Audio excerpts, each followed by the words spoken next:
Chapter 181, Conquering the Scorpion. When Ethan woke the next morning, he found that the scorpion, once no larger than the palm of his hand, had grown to the size of a basketball. He raised his wrist-mounted scanner and waved it once over the creature. The display blinked, then updated with new data. Name, tongue scorpion, light cyan. Gender, male. Level 5, type poison bug. Ability sniper. Held item none. Genetic skills, brutal strike, high-speed movement, poison tail. Pursuit basic skills, bite, poison sting, glare, takedown. Team egg moves, none. In a single leap from level 1 to level 5, Tongue Scorpion had officially become battle-ready.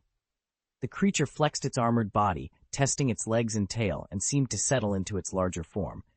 It glanced up at Ethan's shoulder, then back at him, as if seeking his approval. Ethan crouched beside it and gently ran a finger along its glossy carapace. A smile played across his lips. "All right, Tongue Scorpion," he said, voice warm with excitement. "Ready to battle?" The scorpion's eyes gleamed, its tail raising in anticipation. A new chapter in their journey was about to begin. "Ready?" Ethan asked, holding the super ball in his hand. The claw-tailed scorpion raised its segmented tail and clicked its pincers in response, surprisingly calm under Ethan's touch. Moments later, Ethan pressed the button on the ball. A beam of crimson light shot out, engulfing the creature. There was no struggle this time, just a sharp pop, and the scorpion disappeared inside. Ethan exhaled with satisfaction. When he released the scorpion again, it emerged fully tamed, its glossy exoskeleton gleaming in the afternoon sun. With that capture, the claw-tailed scorpion officially became one of Ethan's battle elves, and no longer a hatchling, but a fully grown fighter. He marveled at how quickly these worm-like creatures matured. From egg to juvenile, most elves took at least a month to grow, yet this scorpion had passed its juvenile stage in what felt like days. Even compared to the giant needle bee and the broad-winged butterfly, two of his other battlefield partners, the scorpion's development was breakneck. Ethan remembered his trial on Shadow Isle, where he'd traded for Shadow's unicorn elf egg. In barely a week, that single egg had hatched and grown into a gigantic needle bee under Shadow's accelerated nurture. Yet even with Shadow's special techniques, such rapid growth still astonished him. Now, standing at the edge of the training grounds, Ethan flexed his fingers around the super ball. He had assembled a formidable team, and with the claw-tailed scorpion added to his roster, he was ready to take on any challenge that came his way. Ethan ran the numbers in his head, sizing up the evolution thresholds of the insect spirits he'd encountered so far. Take the giant needlebee, for example. It completes its final evolution at level 10, and it isn't unheard of to find wild specimens that mature even earlier. By contrast, the claw-tailed scorpion won't ascend to its Dragon King scorpion form until level 40, a painfully slow pace even among the more lumbering insect types. In Ethan's experience, only 3 insect spirits reach their ultimate form so late: the Dragon King scorpion, the ancient armorpod, and the Vulcan moth. When they do finally evolve, their power surges to astonishing heights. The Vulcan moth, especially, is so revered in parts of the United Kingdom that villagers worship it as an avatar of the sun. Its very name carries the weight of that adulation. Of course, a high evolution threshold doesn't automatically guarantee superiority in every situation. Still, there's no denying that evolving past level 40 often brings the most dramatic transformations. The region's quasi-divine spirits, rare, legendary creatures rumored to verge on godhood, almost never achieve their final forms below level 40, and once they do, their strength is nothing short of awe-inspiring. Chapter score: Forging Strength. Though often dismissed as mere worms, the scorpion-tailed scorp ions harbored surprising potential. Having just subdued one and ushered it into its growth stage, Ethan now faced his final and most crucial task: turning raw power into real fighting strength. With the creature, mockingly nicknamed the Foolish Beast, at his side, he departed the Elven Council's citadel in Manjin City, determined to fulfill Ying's only instruction: strengthen the elves. Ying had given him carte blanche over methods, and Ethan intended to exploit every moment of the coming 6 weeks. With the trial's rules still unknown and multiple elf contingents depending on him, focusing on only a handful of warriors would be a fatal mistake. Their survival in the ultimate test would hinge on each elf reaching his personal peak. To ensure steady progress, Ethan divided the 6-week window into 3 equal phases of 2 weeks each. In Phase 1, he would build an unshakable foundation by pushing every elf's basic combat skills and endurance as far as they could go.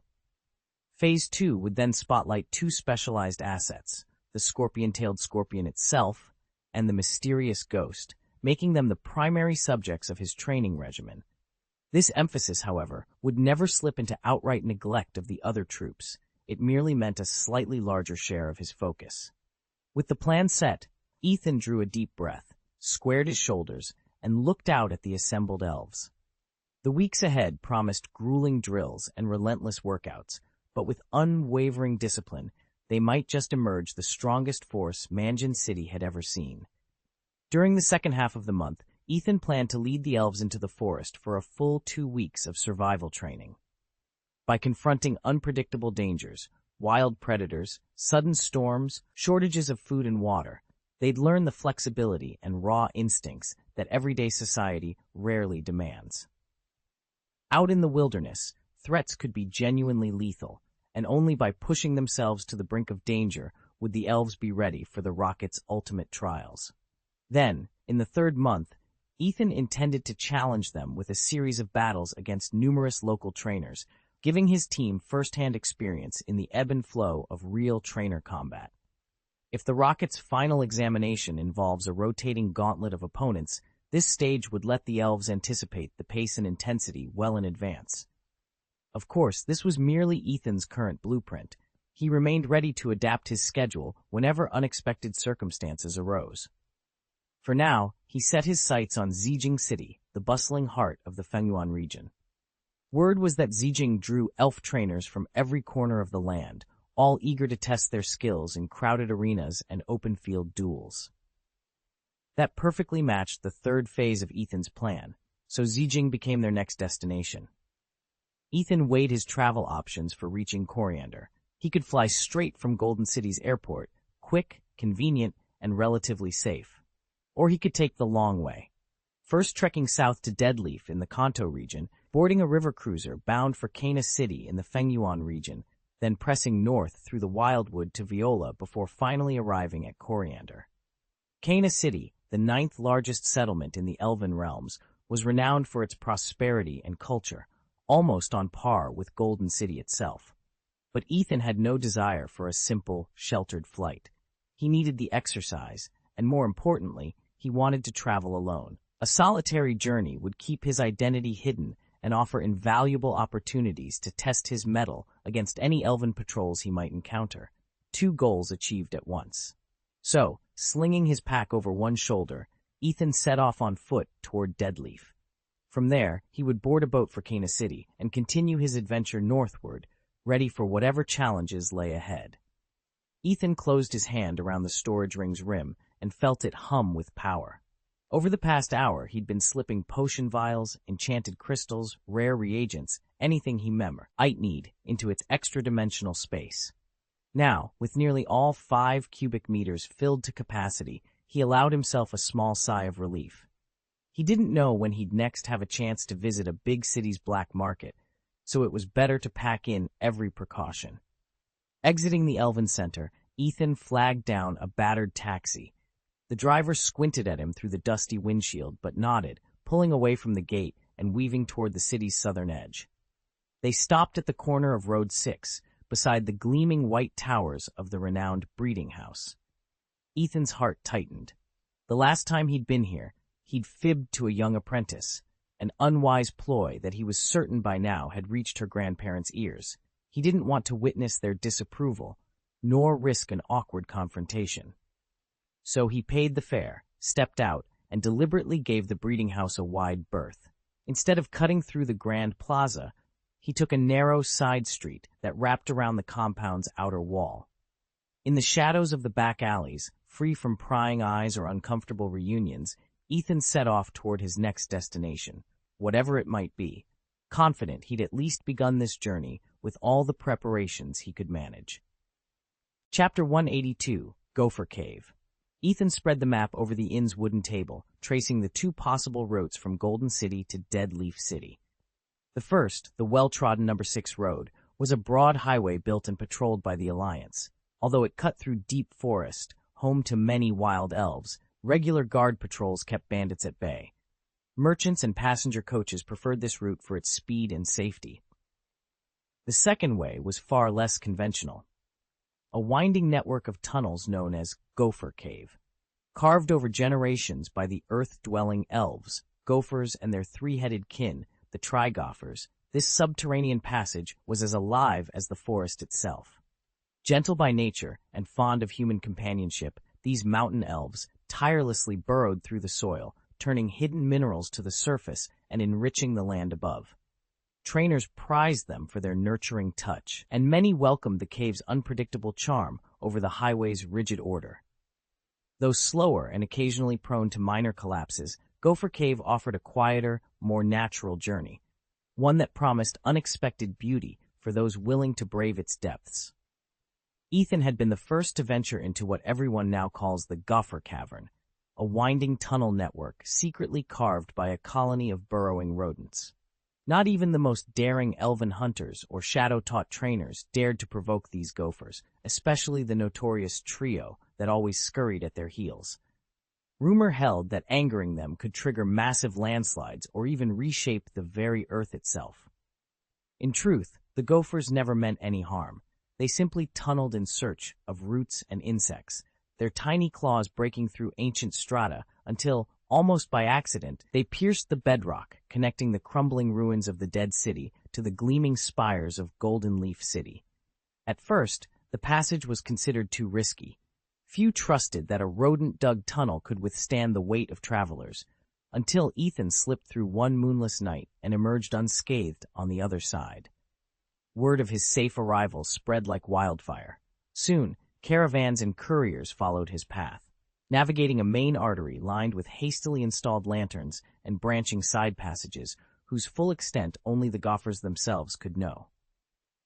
To shore up the cavern's stability, the Alliance dispatched engineers to reinforce the walls with sturdy stone pillars. Today, what was once a precarious shortcut has become the fastest and most reliable route between the Dead City and Golden Leaf City, all thanks to a handful of industrious gophers and the boldness of one scout named Ethan. Ethan stood before the weathered guardhouse, marking the entrance to the Gopher Caves. On every official map, the caves were little more than a name scrawled beside two simple symbols. Nothing that hinted at the sprawling maze hidden beneath the earth. But as any explorer knows, a few lines on parchment can never contain human curiosity. At first, most adventurers were content to traverse the mapped main tunnel. They'd return within a day, their stories limited to damp walls and distant drips of water. Before long, though, a bolder few pushed into every uncharted side passage. Some came back unharmed, if a bit shaken. Others vanished without a trace. What made the caves truly dangerous wasn't just the labyrinthine tunnels, but the creatures that dwelled within them. Wild elves, long thought to be harmless forest spirits, lurked in the shadows. Normally they kept to themselves, but intruders crossing their paths often found the elves capable of sudden, ruthless aggression. Ethan shivered as he recalled the worst-known incident, a lone explorer who'd become hopelessly lost in a side branch. By the time rescuers found him, 2 months later, he'd exhausted every scrap of food. Desperate, he gnawed on damp soil just to stay alive. When they finally pulled him out, he was little more than skin stretched over brittle bone. Even the elves that had pursued him lay gaunt and starving in the behind him. The Gopher Caves offered the promise of discovery and a price tag no one could predict. Ethan glanced at the dark mouth of the tunnel and tightened his grip on his pack. Beyond those stones lay secrets no map had ever revealed. Ever since the Alliance issued its warning against venturing into the unknown tunnel, the constant flow of explorers had finally ebbed to a trickle. Only a handful of diehards, those who refused to heed the danger, still risked their lives. The Alliance, while firm in its advisories, couldn't legally bar anyone from going. Personal freedom extended even to reckless acts. Ethan, however, had every intention of slipping in. The Gopher Cave's uncharted branches intrigued him, and with his mute beast by his side, he felt confident navigating places no one else dared. Before entering, he had his companion anchor a superpower coordinate at the cave's entrance, a fail-safe to draw them back if anything went wrong. Once the coordinate was set, Ethan and the beast crept into the darkness. Above them, a single line of old yellow bulbs swung gently, their dim glow casting long, wavering shadows on the walls. The floor beneath his boots was soft, loose soil, far more forgiving than the hard-packed road outside. With each step, Ethan's heart thrummed in anticipation. The deeper they went, the closer he came to secrets no one had discovered. Chapter 5. The Gopher Caves. Ethan stepped into the Gopher Caves and paused, taking in the crisp, earthy air. Ahead of him stretched a winding maze of stone tunnels, lit only by the faint glow escaping from his headlamp. He adjusted the strap of his pack, bulging with a shovel, a hoe, and spare supplies, and moved deeper into the cavern. Almost at once, he noticed something extraordinary. A fellow trainer up ahead had dropped a handful of Pokeballs. No sooner had they hit the ground than two curious gophers scurried over, gently scooped them up, and trotted back toward their owner. Astonished, Ethan watched as one of the creatures chirped insistently until the trainer bent down and retrieved the fallen items. Moments later, another trainer leaned against the wall, pulling out an energy bar. Wrapping the wrapper carefully around the leftover crumbs, he tossed it toward the cave floor, only to see three excited gophers dart over, clamp the wrapper between their tiny paws, and refuse to let go. They hopped around, pleading with chirps and nudges, until the embarrassed trainer walked back and tucked his trash into his pack. Ethan smiled. He'd heard of this phenomenon, but never seen it so vividly. The gophers of these caves served as unintentional custodians. No one ever lost a dropped tool or Pokeball, and nobody dared leave litter behind. Over time, trainers had learned that the moment something hit the ground, one or two, and sometimes three, gophers would retrieve it and demand it back, preserving the cave's pristine condition. Further down the tunnel, clusters of other explorers filtered through, each wearing headlamps affixed to berets, freeing their hands for digging or mapping. Their large packs swung low, strapping hoes, shovels, and even stakes to the outside. Some paused to chatter excitedly about the rare Pokémon rumored to live deeper within. Others simply admired how tidy the tunnels remained, thanks to their vigilant gopher guides. Despite the cave's nickname, Gopher Caves, these tunnels weren't exclusively the domain of gophers. Occasionally, Ethan caught gleaming eyes in the shadows, unfamiliar creatures slipping away before he could get a good look. Yet the caves felt harmonious, as if every species had agreed, unspoken, to respect one another and keep the passageways immaculate. Ethan adjusted his light and pressed onward. With gopher sentries policing every dropped pebble or discarded wrapper, he knew one thing for certain. The Gopher Caves might be dark and full of mysteries, but they would never be dirty. And for an explorer like him, that made all the difference. Ethan crept through the dimly lit Gopher Cave, his silent beast companion padding, Ja along by his side. Now and then he caught fleeting glimpses of supersonic bats skimming the rocky ceiling and the scurrying forms of little Radas, but each time he paused to watch, they'd vanish in a hurried dash into the darkness. At first, the main tunnel was sparsely branched, but the deeper they went, the more side passages sprouted from the walls.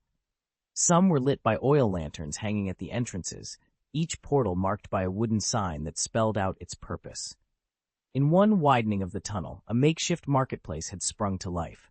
Trainers huddled around crude stalls, inspecting all manner of materials and equipment. It wasn't the fabled black market, but here, independent trainers traded the rare components and used props they'd scavenged on their adventures, haggling over price and quality beneath the wavering lamplight. Chapter 3. The Gopher Burrow Market. When it comes to fairs, bigger often means better. And every so often, you find a real treasure. But the most talked about fair in this region isn't above ground at all. It's hidden deep in the old gopher tunnels between Golden City and Dead Leaf City. Word among Pokémon trainers is that this underground bazaar offers all the excitement of the black market, minus the shady deals. Everything sold here is completely legal, and nobody would dream of trafficking stolen or mistreated Pokémon. Ethan stepped into the entry tunnel just as the afternoon light dimmed behind him. Lanterns hung at intervals along the rough walls, casting a warm glow on crowded stalls. Piles of rare berries, handcrafted Pokeballs, exotic berries with healing properties. Every table seemed to hold something he'd never even heard of before. The traders here prided themselves on reputation. If you dealt in illicit goods, you didn't last long. Off to one side, narrower branch tunnels wove away from the main concourse. In those quieter corridors, individuals had carved out makeshift homes, claiming alcoves of stone and dirt as their own. Technically, they were squatting on public land, but the regulars turned a blind eye. After all, housing above ground is expensive, and if you couldn't afford even a rundown apartment, what choice did you have but to live beneath the earth? Here, compassion was as much a part of the market as the merchandise. Ethan wove between the stalls, feeling the buzz of excitement in the air. He'd heard rumors of a vendor who occasionally brought in a prototype healing device, a tool so rare it could change the fortunes of any trainer. Today, he was determined to find that vendor, or at least get close enough to ask a few questions. In this hidden world, opportunity was always just around the corner, if you knew where to look. Chapter 183, Growing Tongue Scorpion. 3 hours had passed since Ethan first entered the Gopher Caverns, an underground labyrinth teeming with a bustling market and countless branching tunnels. He'd stocked up on supplies at a makeshift eatery, then pressed on into uncharted passageways, guided only by the ever-burning torch in his hand. This specialized exploration lamp, a sturdy metal cylinder, could burn for hours on a single fuel charge and shrug off any stray gust of wind, making it an indispensable tool for spelunking. After 15 minutes of steady walking in the narrow, unlit corridor, Ethan decided it was time for lunch. He set the torch on a rocky ledge, unpacked his provisions, and began eating. The faint glow revealed his companion, a scorpion with a menacing, curved tail, crawling out of the elven orb where he'd kept it in stasis. It was the longest the creature had ever remained inside that magical sphere. As soon as it emerged, it leaped onto Ethan's chest and refused to budge. Clearly, it wouldn't have shown itself if not for the irresistible scent of his meal. Amused, Ethan tore off a piece of bread and offered it to the scorpion. With that simple act, the two settled into a quiet, shared lunch, the only sounds the distant drip of water and the crackle of the torch. In the heart of the cavern's darkness, they enjoyed a well-earned midday rest. Man and monster, momentarily at peace. Ethan didn't bother stashing away the captured elves. Instead, he pressed even deeper into the tunnel. The beast he'd ridden had left behind its superpower coordinates when it branched off, so even if it couldn't teleport on the spot, it could always retrace its steps by sensing those coordinates. That meant Ethan faced no risk of getting lost. He could explore as far as he liked. Whether by luck or instinct, his first choice of branch wasn't too remote, but he kept going regardless. With every step, he left the rest of the group farther behind, and found himself surrounded by ever more wild elves. Supersonic bats flitted overhead, while packs of little ratas skittered along the walls. The tunnel was pitch black until Ethan switched on his light source. The sudden illumination sent the creatures into a frenzy, and they swarmed to attack. Consulting his in-helmet chip, Ethan noted that these elves ranged from about level 8 to level 15, hardly fearsome by the standards of his team. In fact, it was usually the ghost familiars and the claw-tailed scorpions that dispatched foes in that bracket. Those scorpions were only level 5, but their specialized training made them more than a match for these caverns' native inhabitants, preventing any truly one-sided fights. Ethan braced himself as the bats darted in and the ratas screeched around him. Light in one hand, blade in the other, he prepared to cut a path through the chaos and push even deeper into the unknown. Ethan watched the scorpion-tailed beast, his newest combat companion, take its place on the clearing's edge. With the aid of his carved runic glyphs, he had taught it basic attacks and defensive drills, but this was its first real battle. As soon as the wild elves charged, the creature froze for a heartbeat, its reactions sluggish. Ethan barked orders, and the scorpion flinched, activating the wrong skill at the worst moment. 2 elves lunged in, claws grazing its tough shell, before it could steady itself. Ethan frowned, but didn't panic. He tossed the beast a flask of potent healing potion and swung the large iron-bound milk canister over its back. "Keep going," he commanded. "You won't lose unless they kill you in one blow." and they won't. Underneath that armored tail lay enough raw strength to grind any opponent into dust once it could stand its ground. The creature drank and healed visibly, though fresh pain still flickered in its multifaceted eyes. It shuddered, as if every nerve ending had just awakened. In that moment, it glanced back at Ethan, searching for comfort or relief. Ethan's face stayed stone cold. There were no gentle reassurances in his training methods. No pats on the shell, no soft words, only his steady, unyielding gaze. Anger flared in the beast's chest, a furious burn-your-enemies kind of anger. With a roar of renewed strength, it lashed its tail, striking elf after elf until the clearing was silent. When the dust settled, one by one the defeated elves lay still on the grass. The scorpion-tailed warrior stood panting, bruised but unbeaten. This was its first real victory, and its first taste of real pain. Yet, as it lowered its tail and the wounds began to knit, it felt something new: pride. And though Ethan offered neither praise nor consolation, the beast knew it had done well. Victorious and proud, it curled its great tail around the empty milk canister, a silent salute to the harsh lesson it had just survived. Ethan's latest opponent was a red-qualified Rada who'd only reached level 9, a puny challenger by any standard. Yet when the battle was over, Ethan's claw-tail scorpion couldn't contain his joy. For the very first time, Ethan not only healed him, but also praised him wholeheartedly for his hard-won victory. The scorpion's pincers trembled as tears of relief welled in his eyes, washing away all the sting of past defeats. From that moment on, the scorpion understood exactly how Ethan operated. On the battlefield, there would be neither leniency nor pity. Only by giving his absolute best could he earn Ethan's approval and the reward of a soothing, post-fight massage. Born a fierce warrior, the claw-tailed scorpion would have attacked any trainer or fellow elf in the wild, so insatiable was his appetite for combat. What he longed for above all else was recognition, to stand on equal footing with the other elves in Ethan's team. Now, fresh off his victory and empowered by a well-earned level up, he was more obsessed than ever with fighting, eager to prove himself worthy of Ethan's trust. Ethan watched with growing satisfaction as his new companion, a brilliant cyan claw-tailed scorpion, rushed headlong into battle with a ferocity that outmatched even the fiercest elves in his squad. Not one of the aggressive dark crows could hold a candle to its raw power. "Claw-tailed scorpion," Ethan called, voice steady, "close the distance and strike with your tail."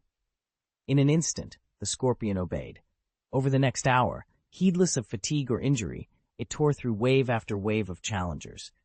Its proudest victory came when it faced a level 13 orange Rada. The scorpion darted forward, energy crackling around its pincers, and sank its sting so fiercely that the Rada collapsed, utterly defeated.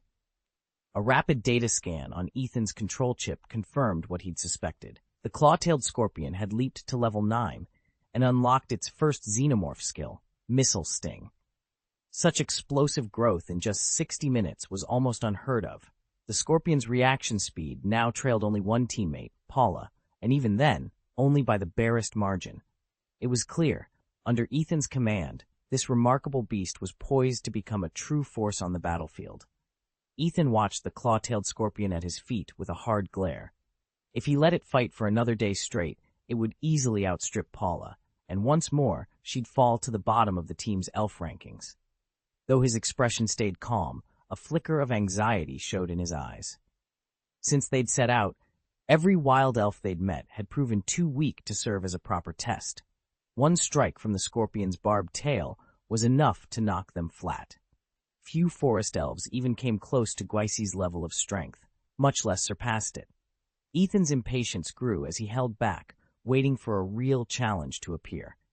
After the brief skirmish with Xiao Lada, Ethan blew on his summoning horn. In barely an hour, the scorpion under his command had leaped 4 levels, its body swelling from the size of a basketball to almost 2. Such rapid growth spoke to its potential. "Claw-tailed scorpion, that's enough for today. Take a rest," Ethan ordered. "Soon I'll have you training with the Ghost Squad." He stowed the hoe, RN away, his mind already racing toward the battles yet to come. The true test of his companion's strength was only just beginning. However, it isn't always wise to push progress too quickly, especially for growing elves like the Pincerling.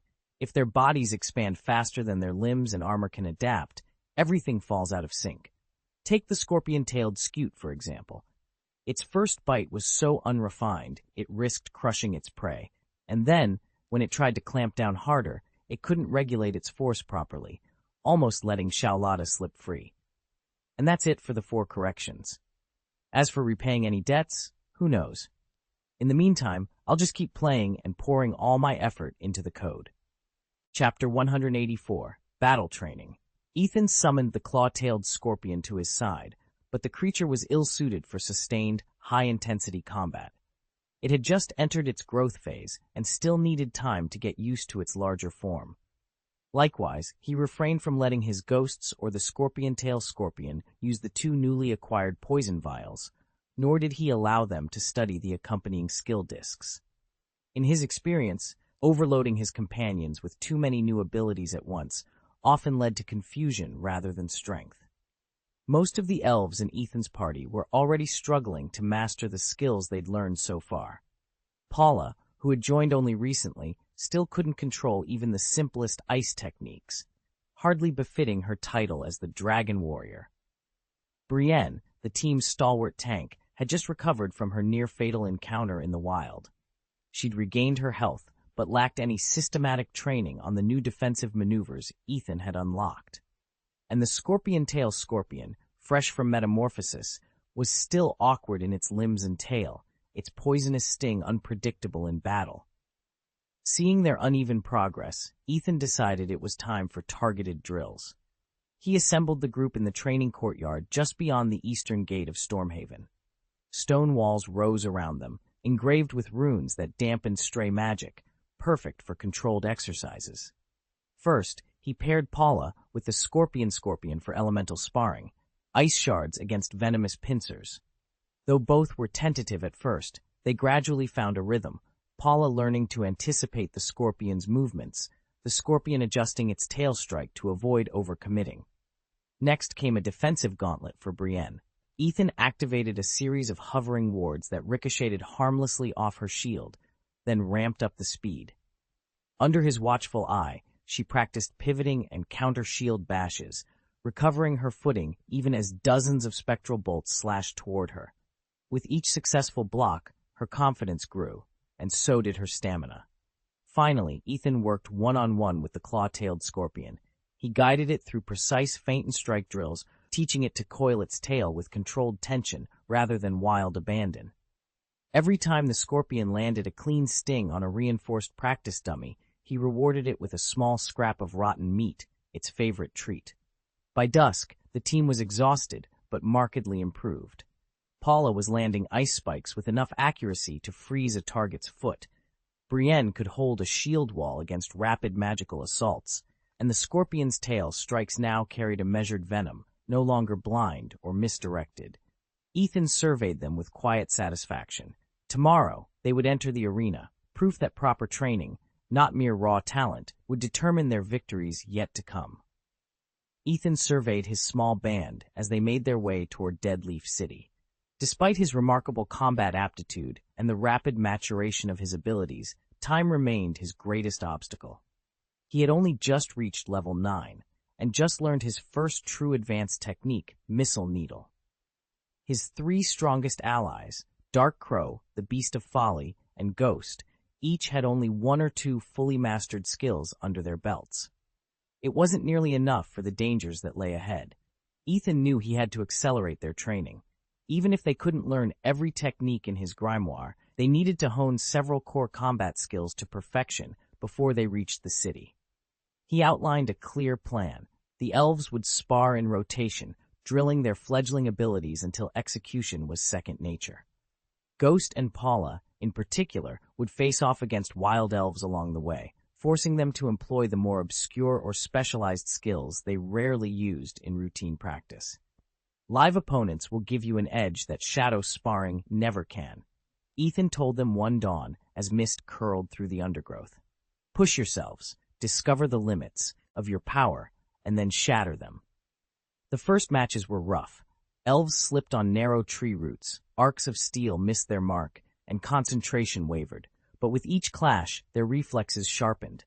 The once clumsy photon blade techniques flashed in fluid arcs. Ghost's whisper step, almost never used because of its taxing after effects, came into play, allowing her to slip past guards and deliver precise counterstrikes. Paula, whose strength lay in defensive magic, learned to channel energy into compact barriers, then explode them outward as shockwaves. As they ventured deeper into the forest, the quality of their opponents rose. Lone scouts gave way to raiding parties of a dozen or more. Ethan made sure his team rotated through every encounter. If Ghost had just repelled a scout wave, it was Paula's turn. Once Paula's wards flared and dissipated a band of raiders, an elf stepped in to spar with her, practicing the shield and counter drills they'd drilled since dawn. By midday of the third day, Ethan saw marked improvement. Dark Crow's razor feather strike now sliced through armor plates that had once shrugged it off. The Beast of Folly's savage roar, a skill he'd feared was too crude for refined battle, now staggered foes long enough for a follow-up assault. Ghost and Paula no longer hesitated before unleashing their specialized techniques. Each spell and martial trick fit naturally into the flow of combat. That evening, as the forest canopy opened to reveal a cluster of ancient ruins, Ethan called his group to a halt.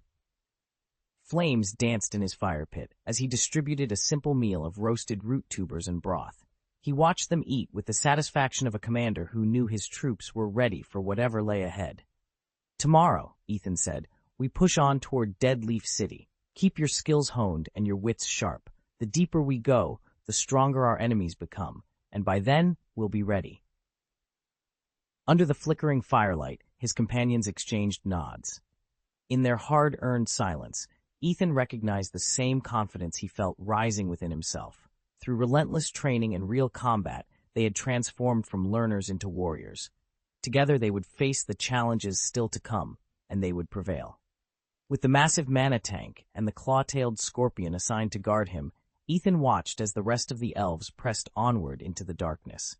Faint tremors of energy rippled through the narrow tunnel's walls, and he felt a momentary twinge of anxiety. Had his recent awakening's shockwave weakened the passage? He needn't have worried. These tunnels had been hewn and reinforced by master earth spirits and expert diggers so meticulously that not a single stone budged under even the fiercest forces. Ethan exhaled and settled into the mission's rhythm. He fitted the scorpion into a specialized weighted harness to keep the creature from darting into combat prematurely, slipped several high-grade energy cores into its saddle pouch, and instructed it to shadow him, learning the training drills. The mana tank, a reliable, humming behemoth, hovered nearby, occasionally emitting a soft chime to remind the scorpion to stay focused. They pressed down a side passage that led nowhere significant. Even after another hour, the tunnel stretched on endlessly, its walls unmarked and monotonous. Yet with every step closer to their quarry, Ethan sensed the wild elves ahead growing stronger and more numerous, an ominous sign of the battle yet to come. Ethan paused at the mouth of the cave and surveyed the small band of Rada elves before him. 13 in total, 2 powerful elders at level 20, 1 male and 1 female, flanked by a dozen or so unevolved offspring. Above them, several giant beak bats circled lazily, their leathery wings faintly glinting in the dim light. No sooner did the elves catch sight of the flickering flame in Ethan's hand than they let out a unified war cry and charged. Ethan moved into position, raised his voice, and gave crisp orders. "Gisi, unleash your flame fist on the male elder. Paula, follow up with an ice claw to freeze him in place. Once he's down, shift focus to the female elder. Dark Raven and Mute Beasts, clean up the rest." At Ethan's command, his 2 summoned familiars, Gisi and Paula, sprang forward. Guisi's hands crackled with fire, an impressive display, but one he'd never tested in earnest combat. Paula's icy claws were equally unpracticed. Ethan had brought them here precisely to sharpen those skills against live opponents. As Guisi's blazing strike scorched the male elder's armor, and Paula's frosty claws snapped it shut, Dark Raven swooped through the gaps in the remaining Rada ranks, while the squad of mute beasts converged in a silent, relentless wave. In moments, the smaller elves were routed. The 2 level 20 elders staggered beneath the coordinated assault. Ethan watched the scene unfold with satisfaction. Every clash, every elemental burst, served a dual purpose. It tested his own battlefield timing and hammered home the combat techniques he'd taught his familiars.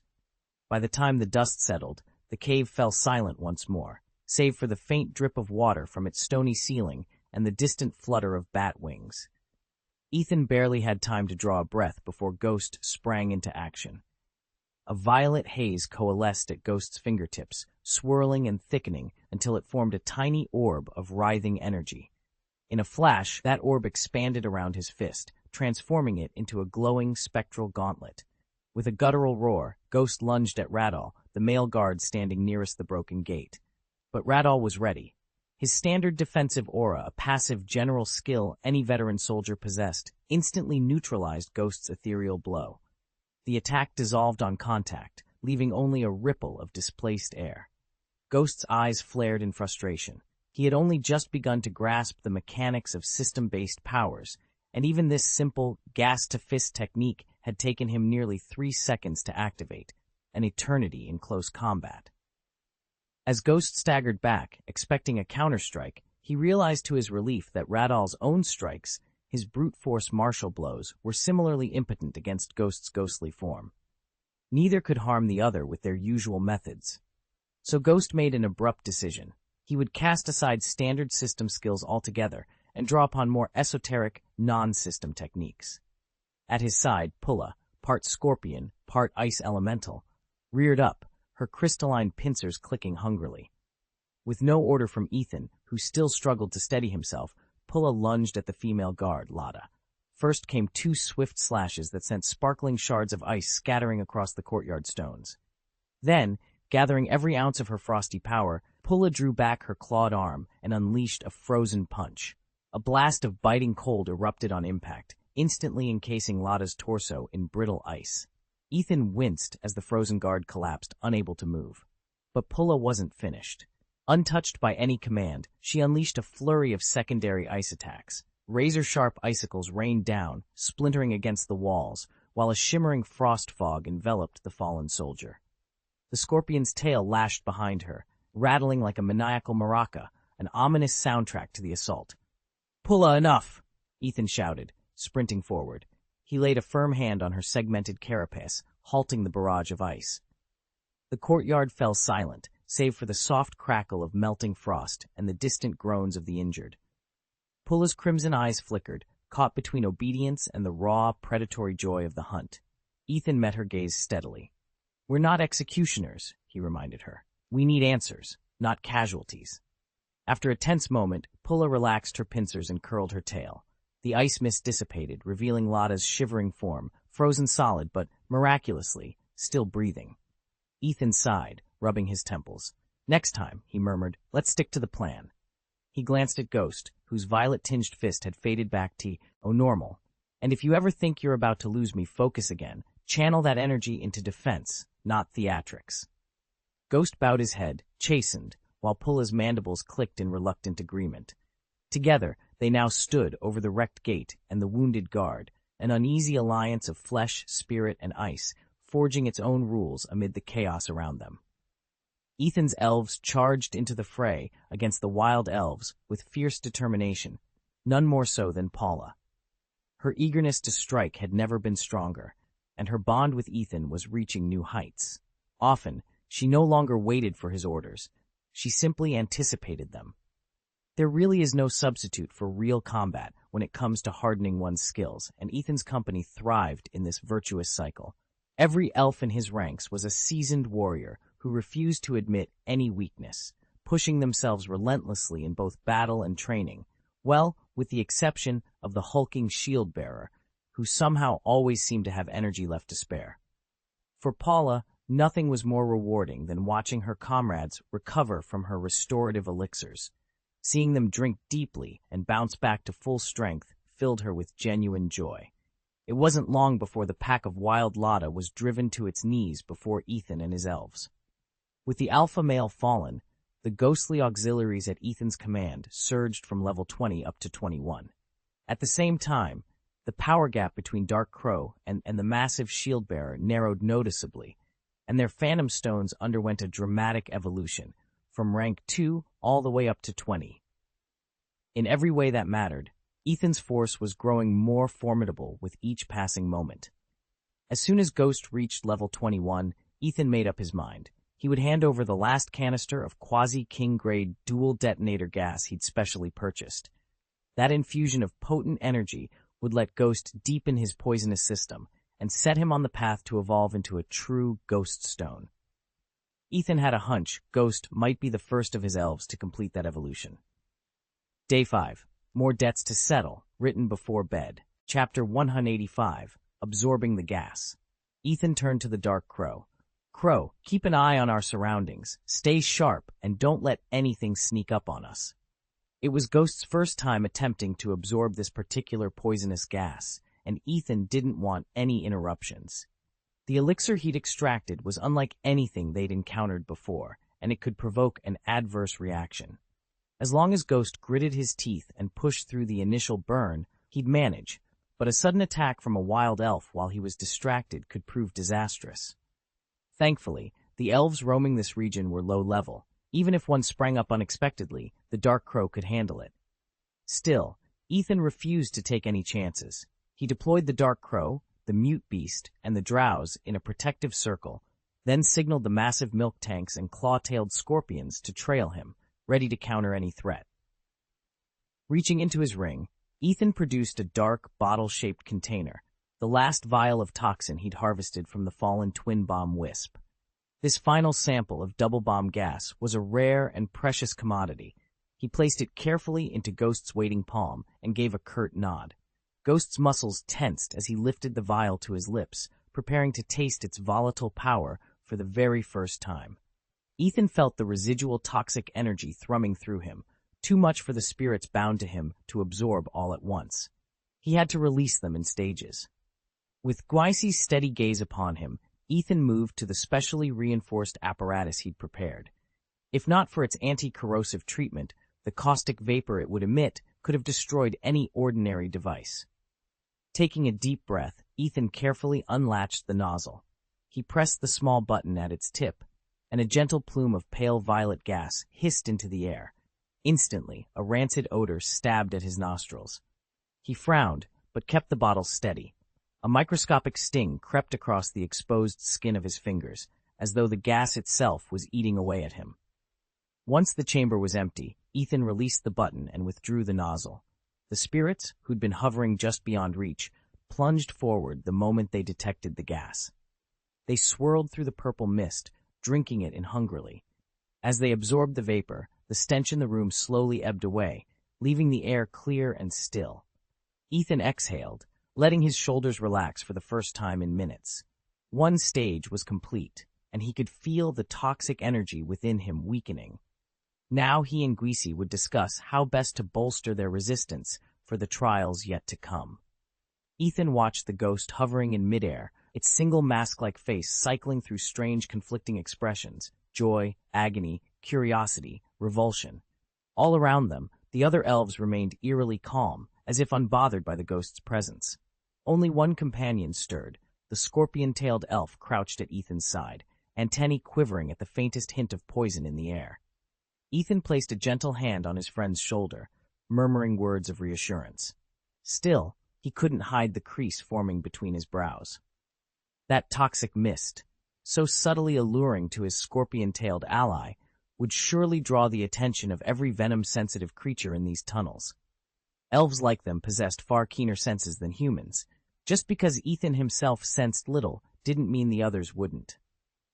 He reminded himself of the countless poisonous bats rumored to roost in this cavern. Supersonic wings, razor-sharp fangs, maybe even barrel-chested bull-bats lurking in the darkness. The more he thought about it, the more convinced he became that they were not alone. A low rustle drifted down the tunnel. First faint, then growing louder, it became a cacophony of flapping wings, chaotic, urgent, and very, very close. Ethan paused at the edge of the glade, gaze sweeping the dark forest beyond. He raised a hand in a swift, precise gesture. Scorpion, slip into meditation. Keep your focus even as you advance. Raven, take the downwind. Deflank and channel your power into the air currents. Crow, be ready to strike on my mark and sharpen those claws. At his command, the scorpion-tailed beast beside him bowed its massive pincers and closed its eyes. Though it still walked with a rigid gait and drew only partial concentration, it had made a breakthrough, meditation in motion.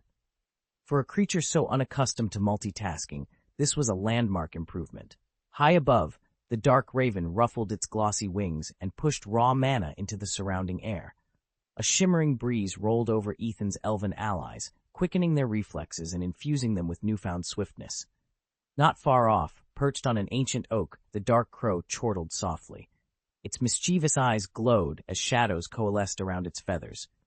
In an instant, the crow completed its transformation spell, granting itself astonishing speed and agility. Ethan allowed himself a tight smile. With every companion primed, his scorpion meditating, the raven buffing the elves, the crow poised to ambush, he felt ready. No matter how many wild elves charged from the forest, his united force would hold the line. Pulla stood perfectly still. Apart from the two sharp clinks of ice-laced metal scraping against metal, an almost eerie calm settled over her. Ethan recognized the sign immediately. Her ice affinity had kicked in, and she was gearing up for battle. Though her teamwork with him still hadn't reached the flawless harmony of the Dark Ravens, she never lost her cool in the midst of a fight. Even without a deep bond, she adjusted her moves on the fly. In fact, their rapport had been growing stronger by the day. Those last traces of doubt in her heart were steadily melting away. Ethan was certain that as long as he remained sincere, she would eventually open up and trust him completely. No sooner had he thought this than a squadron of supersonic bats, already infamous for their speed, buzzed into view right before him. At that moment, Ghost cracked open one eye and shot Ethan an apologetic look. He shifted nervously, eager to absorb the energy beam as quickly as possible so he wouldn't hold Ethan back. Ethan offered him a reassuring smile. "Relax, Ghost. Focus on soaking up that energy. These elves are no match for the Dark Ravens." "We haven't been fighting at full strength," Ethan said, eyes narrowing. "It's been too long. Let's finally let off some steam." At his words, the dark crow gave a vigorous, triumphant caw. He wasn't Ethan's most powerful spirit. Paula and the dumb beast both boasted greater raw strength, but within the team, he was undeniably the big brother. He neither flinched at danger nor claimed credit simply because he was Ethan's first bonded spirit. Instead, he led by example, quietly shouldering whatever was needed in both training and battle. That steady devotion had been the glue holding their little squad together. When Paula first arrived, she'd been wary of both the dark crow and the dumb beast. Sensing her unease, the crow had pulled the dumb beast aside, offered a heartfelt apology for any past offense, and asked Paula for her understanding. That single act of humility shattered her prejudice, and soon she was fighting alongside them in perfect harmony. Now, their bond stronger than ever, the spirits circled Ethan, every feather, fang, and flame crackling with anticipation.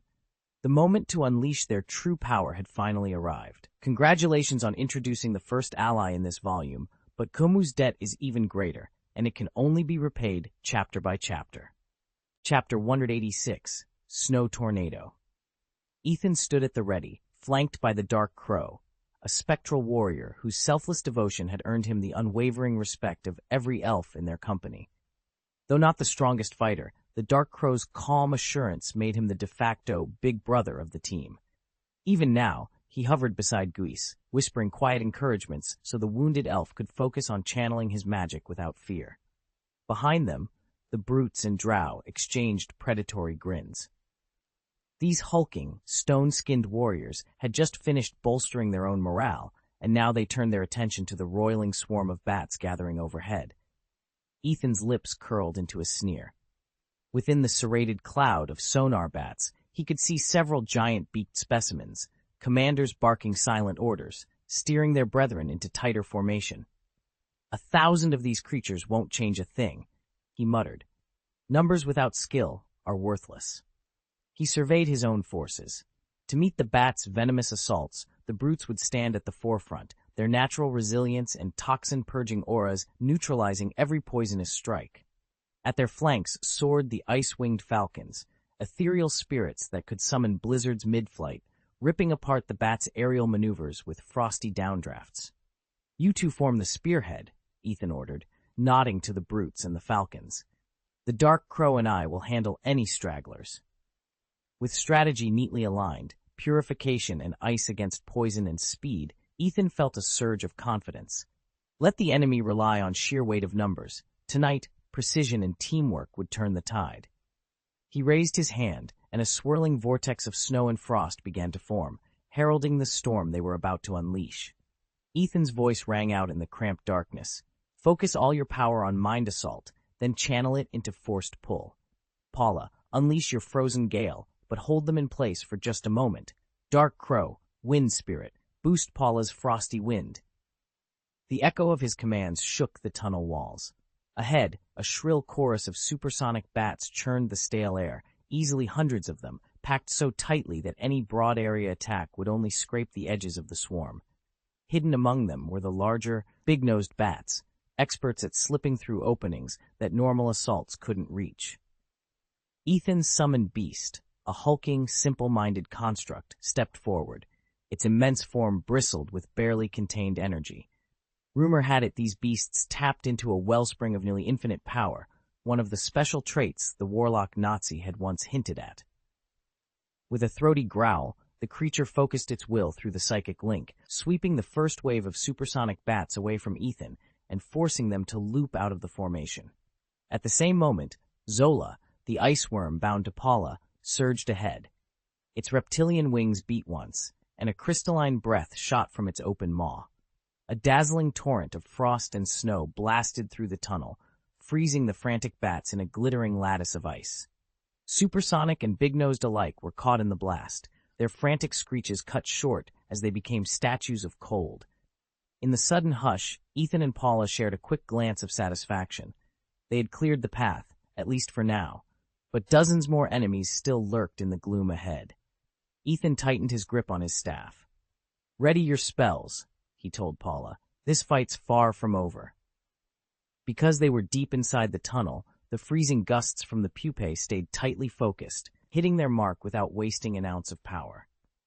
Dark Crow swooped upward and unleashed a blast of wind. 2 ribbon-thin whirlwinds, rimmed with ice and snow, spiraled through the swarm of supersonic bats, forcing them back step by step. Dark Crow, raise the wind again. Draw in more ice. Keep them frozen solid, then hurl those boulders to batter them with a blizzard. Paula, lend your power. My beasts, quit hesitating. Finish off the supers, Onic bats. Then channel everything you've got against the big-mouthed bats. Unleash your spirit force and overwhelm them. Already, 2 miniature snow tornadoes had formed within the tunnel mouth, driven by Dark Crow and Paula working together. Ethan wasn't about to let up. He urged his summoned allies to pour on more energy, determined to crush the supersonic bats in a single, decisive strike. The big-mouthed bats, though battered by ice and snow, proved far tougher. Their bulkier bodies could withstand the chill far better than the slender supersonic bats. Even if their blood thickened with cold, they still managed to flap their wings, and the battle was only heating up. Ethan unleashed an unseen psychic shock, striking the large-billed bats in rapid succession. Overwhelmed, they staggered against the snow tortoise formation, a living barrier forged by Dark Crow and the slap, and could not break free.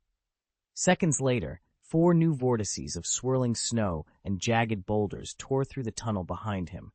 They braided themselves with the 2 earlier whirlwinds, sealing off all routes of advance and retreat for the supersonic and large-billed bats. A cruel smile curved Ethan's lips. "Dark Crow, channel the awakening power." Electricity crackled along Dark Crow's obsidian feathers. The awakening power would not only surge through the bats' bodies, but would double their own supersonic pulse back on them. Around the massive creatures, known as the drowsy beast and the dagger, claws and wings still lashed out in a mindless frenzy. Unfazed, Dark Crow drew the crackling current into a pulsing yellow sphere between its talons. Then, with a roar, it hurled the orb into the heart of the snow tornado. Boom! The explosion rocked the entire tunnel. Ice and stone rained down in a blinding whiteout, and for a heartbeat, the passage seemed on the verge of collapse. But the rock held fast. When the thunder finally died away and the swirling snow settled, the 6 bat-like figures lay motionless on the icy floor, caught in the aftermath of Ethan's merciless assault. Only the great, wide-mouthed bat, its features twisted in terror, and 2 or 3 of the smaller, supersonic bat creatures remained airborne. Their wings trembled so violently that any moment they might collapse. All the others lay broken on the ground. Sensing opportunity, the survivors hesitated. These beasts carried the cunning to regenerate and flee if they could, and now they searched for an opening. Ethan snorted in contempt. "Let them run? Not a chance," he said. "Paula, hit it with Light Flash, then Frost Fist. Don't let up after Beast Silence and Spirit Shock." "Dark Crow, you're on those speed bats." "Got it," Paula replied, her voice icy calm. In the next heartbeat, she was a black blur, reappearing before the great bat. Channeling crackling ice energy into her fist, she struck home, and the creature fell dead beneath the blow. Ethan's first onslaught, a whirlwind of freezing gusts and hurling boulders, hadn't wiped the 4 giant-billed bats from the sky, but it had bought him a crucial advantage. Fine shards of ice and snow clung to their broad wings, each beat growing heavier and more awkward. 2 of the beasts found themselves hopelessly entangled in the supernatural strength of his mule mounts, pinned fast as they thrashed in midair. The remaining pair circled wildly, neither daring to press an attack. Any forward lunge would bring them straight into Ethan's waiting steel, or to flee, which meant turning their vulnerable backs to the mule's hooves. One wounded bat finally gave in, limping away with ragged wing beats. The other, driven by fury or fear, lunged back for a last-ditch strike. Ethan didn't hesitate. He formed his right fist from living ice while extending razor-sharp metal claws on his left. In a single lightning-quick motion, he met the creature head-on. Ice shattered bone, claws ripped wing and flesh, and the bat fell screaming into the snow. When the wind died down, silence reigned over the frozen clearing. 3 of the 4 bats lay dead in the snow, the 4th still bound in the mule's unbreakable grip. Ethan drew his cloak tighter around his shoulders, breathing in the cold air. This fight was over, but he knew there were more battles ahead. The huge, thick-beaked bat proved far stronger than the one before it, but even it couldn't withstand Neula's twin strike. After just 2 volleys, the monstrous creature collapsed, wings splayed across the ground. No sooner had it fallen than the dark crows darted in, dispatching the remaining supersonic bats with a single merciless sweep of talons. Next came the 2 giant-jawed bats, charged with overseeing the silent ones. They, too, dropped to the earth in sequence, blood welling at the corners of their eyes, an unmistakable sign that Neula's psychic onslaught had struck deep into their brains. When the dust settled, every bat drawn by the scent lay motionless. None had escaped death. If you enjoyed this chapter, please consider subscribing, leaving a recommendation, or collecting more updates. Your support is greatly appreciated. Chapter 187, Stinky Mud. Ethan realized, almost with relief, that baiting these strange creatures was far more effective than he'd ever expected. Without it, retracing our steps through the tunnel to find the supersonic bat and the big mouth bat again could take forever, if we even crossed paths at all. Just as he was about to order everyone to pull back, a sudden, foul stench washed over them. It wasn't the ghostly gas-like odor he'd encountered before. This was something rotten and moldy, a truly putrid reek that clung to every surface in the cramped passage. The moment it hit his nostrils, Ethan winced and covered his nose. The smell was almost tangible, pressing in on them from every direction. He wasn't the only one suffering. The dark crow croaked in protest and tucked its beak beneath a wing. The foolish beasts whimpered, pressing padded paws to their snouts. Even the 2 purple slugs recoiled, one of them pinching its nasal tentacles shut with its tiny forelimbs. Several of the elves struggled for air, hastily pressing scarves or pieces of cloth to their faces. One of them even used an old milk can as a makeshift mask, wedging it over her nose while pinching the rim tight. Only the scorpion tail creature and its scorpion companion seemed entirely unfazed by the rancid air. Ethan's gaze flicked ahead and landed on the source of the horror. 2 small puddles of thick, viscous purple sludge oozing from cracks in the rocky floor. From those sickly pools rose the nauseating stench, filling the tunnel like a living, breathing thing. As Ethan and his companion pressed deeper into the tunnel, the fetid odor grew overwhelming. He wrinkled his nose as 2 shapeless blobs slid into view ahead of him, their bodies glistening with dank, greasy slime. "Smelly mud," he muttered, surprised. He'd only ever encountered these garbage elementals in city landfills, where they thrived on human refuse and in return helped clear out the trash. His wrist-mounted data chip beeped and projected a holographic readout. Species, smelly mud. Subtype, dark yellow. Gender, female, level 24 element, toxic nature, geek. Held item, none. Innate abilities, swallow, tongue lick. Basic moves, slap, poison gas, harden, mud throw, immobilize, sludge attack, mud bomb, minimize taught move, snore. High-grade specimens, Ethan noted under his breath. Both bore the rare yellow classification that denoted above-average strength. Half buried in the muck not far behind them, he could just make out a third smelly mud, this one at level 22. He squared his shoulders. In the stale, dripping shadows of the tunnel, the slime masses inched closer, their toxic stench filling the air. Ethan readied himself for whatever move might come next. Ethan crawled deeper into the tunnel, where two oozing mounds of toxic sludge lay waiting. They'd been drawn here by the lingering poison gas, and although they moved far more slowly than the supersonic bats that patrolled these caverns at night, there were far more of them. As he edged forward, Ethan made a point of crushing every bat carcass underfoot. Both the ultrasonic bats and the larger big-mouthed bats are venomous flying spirits, a rare breed capable of replenishing the tunnel's ambient toxins. With the cave's crickets long since slain, these fetid sludge beasts, creatures able even to siphon energy from garbage, didn't hesitate over the dead bats. Ethan frowned as he watched them swell. Their bloated, putrid masses revealed exactly why the tunnel floor was so spotless. No discarded trash, no garbage-eating spirits. These two sludge creatures fed on the corpses of the cave's elves, spirit beasts, and they'd quietly absorbed nearly 100 bat bodies into their own gelatinous forms. So engorged were they now that they'd all but forgotten the poisonous gas that had summoned them. Instead, the carpet of carcasses scattered across the ground proved an irresistible feast. Ethan didn't try to stop them. As foul as the stink mud elves were, reeky, slimy, and utterly repulsive, their existence was a blessing, in disguise for humanity. Without these creatures to absorb and neutralize toxic fumes, we'd be buried under heaps of poison every year. Over time, Greasy had fully assimilated the gases he'd ingested. He'd grown accustomed to their venom, woven them into his very being, and built up a formidable resistance. From now on, as long as the airborne toxins weren't overwhelming, Greasy could absorb them in an instant, and even use them to amplify his own poisonous power. Gradually, the acrid stench that once clung to him dissipated. The claw-tailed scorpion, earlier so agitated it needed Ethan's constant soothing, had settled back into calm repose.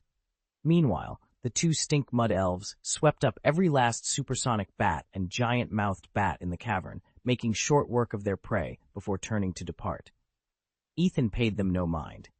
They'd abandoned any notion of attacking partly because they were simply spent, but mostly because the odor in that tunnel was beyond endurance.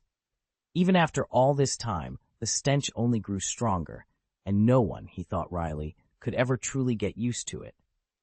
Ethan watched in disbelief as the two smelly muds turned and began to drift away without so much as a hint of aggression. Something still didn't sit right with him, though. He lifted his wrist and activated the scanning chip again, sweeping it over their data profiles. Immediately, the readout on the yellow, smelly mud, already bloated with the remains of a dozen supersonic bats and giant-billed bat carcasses, showed an unmistakable deepening of its qualification hue. His heart skipped a beat. Surely it was a glitch. He ran a second scan, then a third, each one confirming the same result. The yellow creature's qualification marker had grown darker, and even the smelly mud that had never shown any yellow qualification before now registered a faint but definite shift toward deeper yellow. Ethan frowned.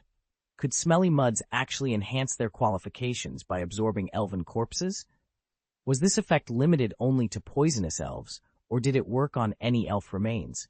And if both of these specimens could upgrade themselves, what other surprises did these strange creatures hold? As the pair of smelly muds melted into the underbrush, Ethan's mind spun with questions and a single urgent certainty.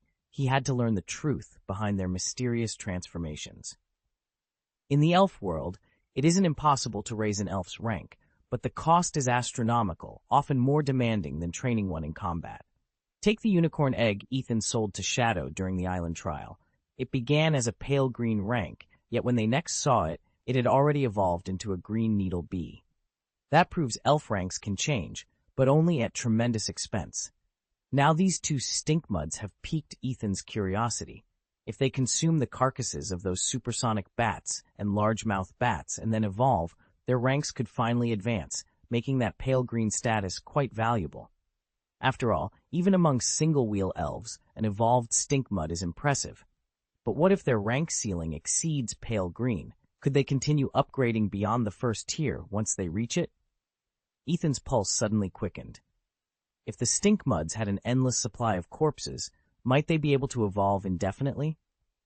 It doesn't matter if you can't upgrade them forever. Just a few minor enhancements will send their value through the roof.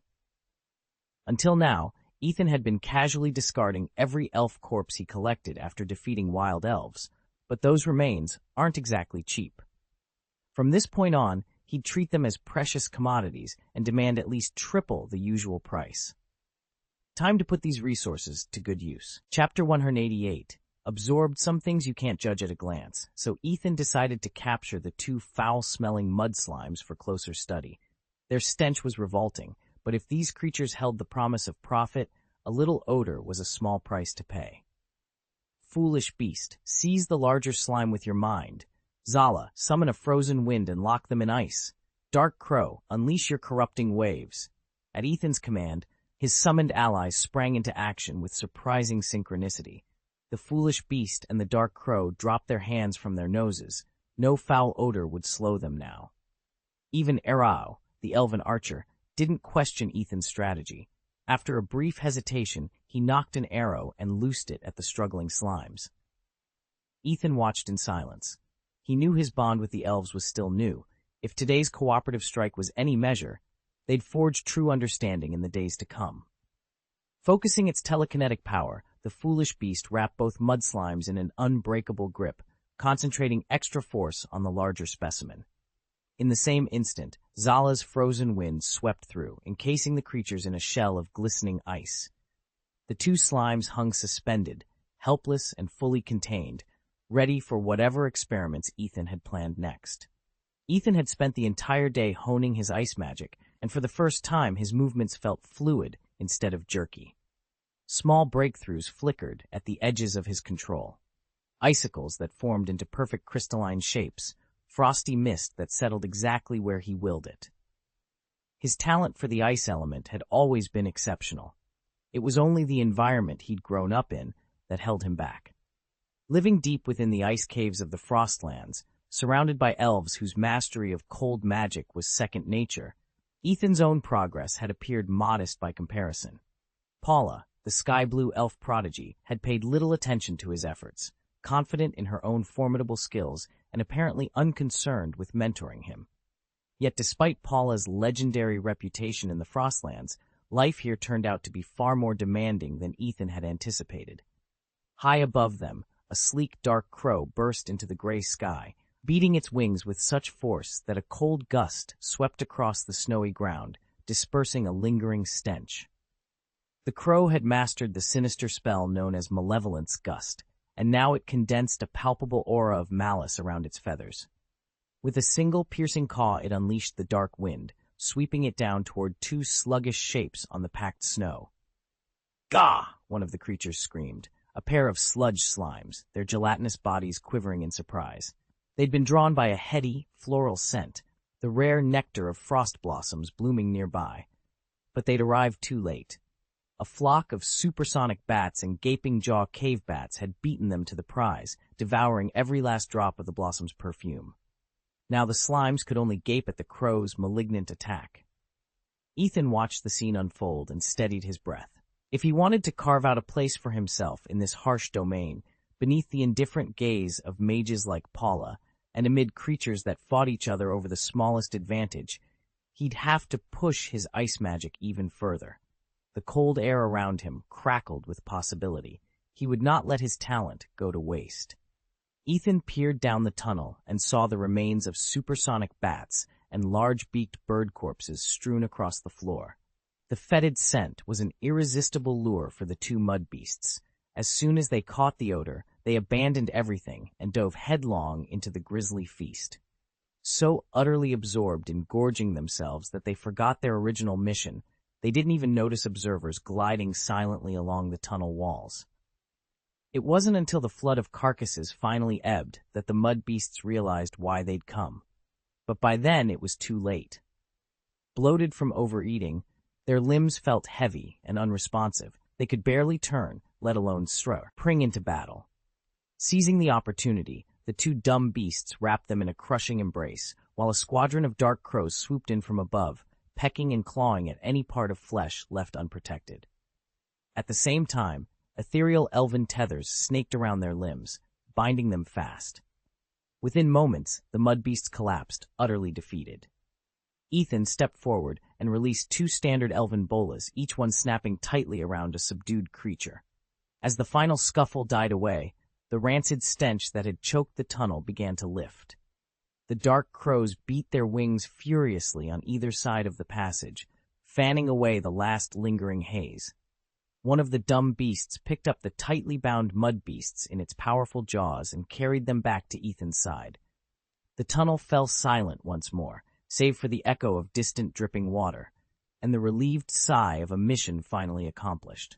Ethan had only been in combat for a short while when the chip's readout signaled another subtle shift.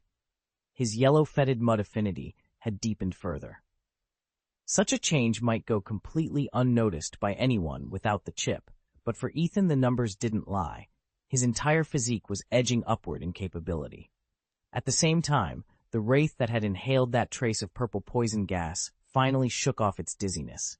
Though its recovery might not look dramatic to an outsider, Ethan could sense a faint swirl of the toxic mist still lingering around it.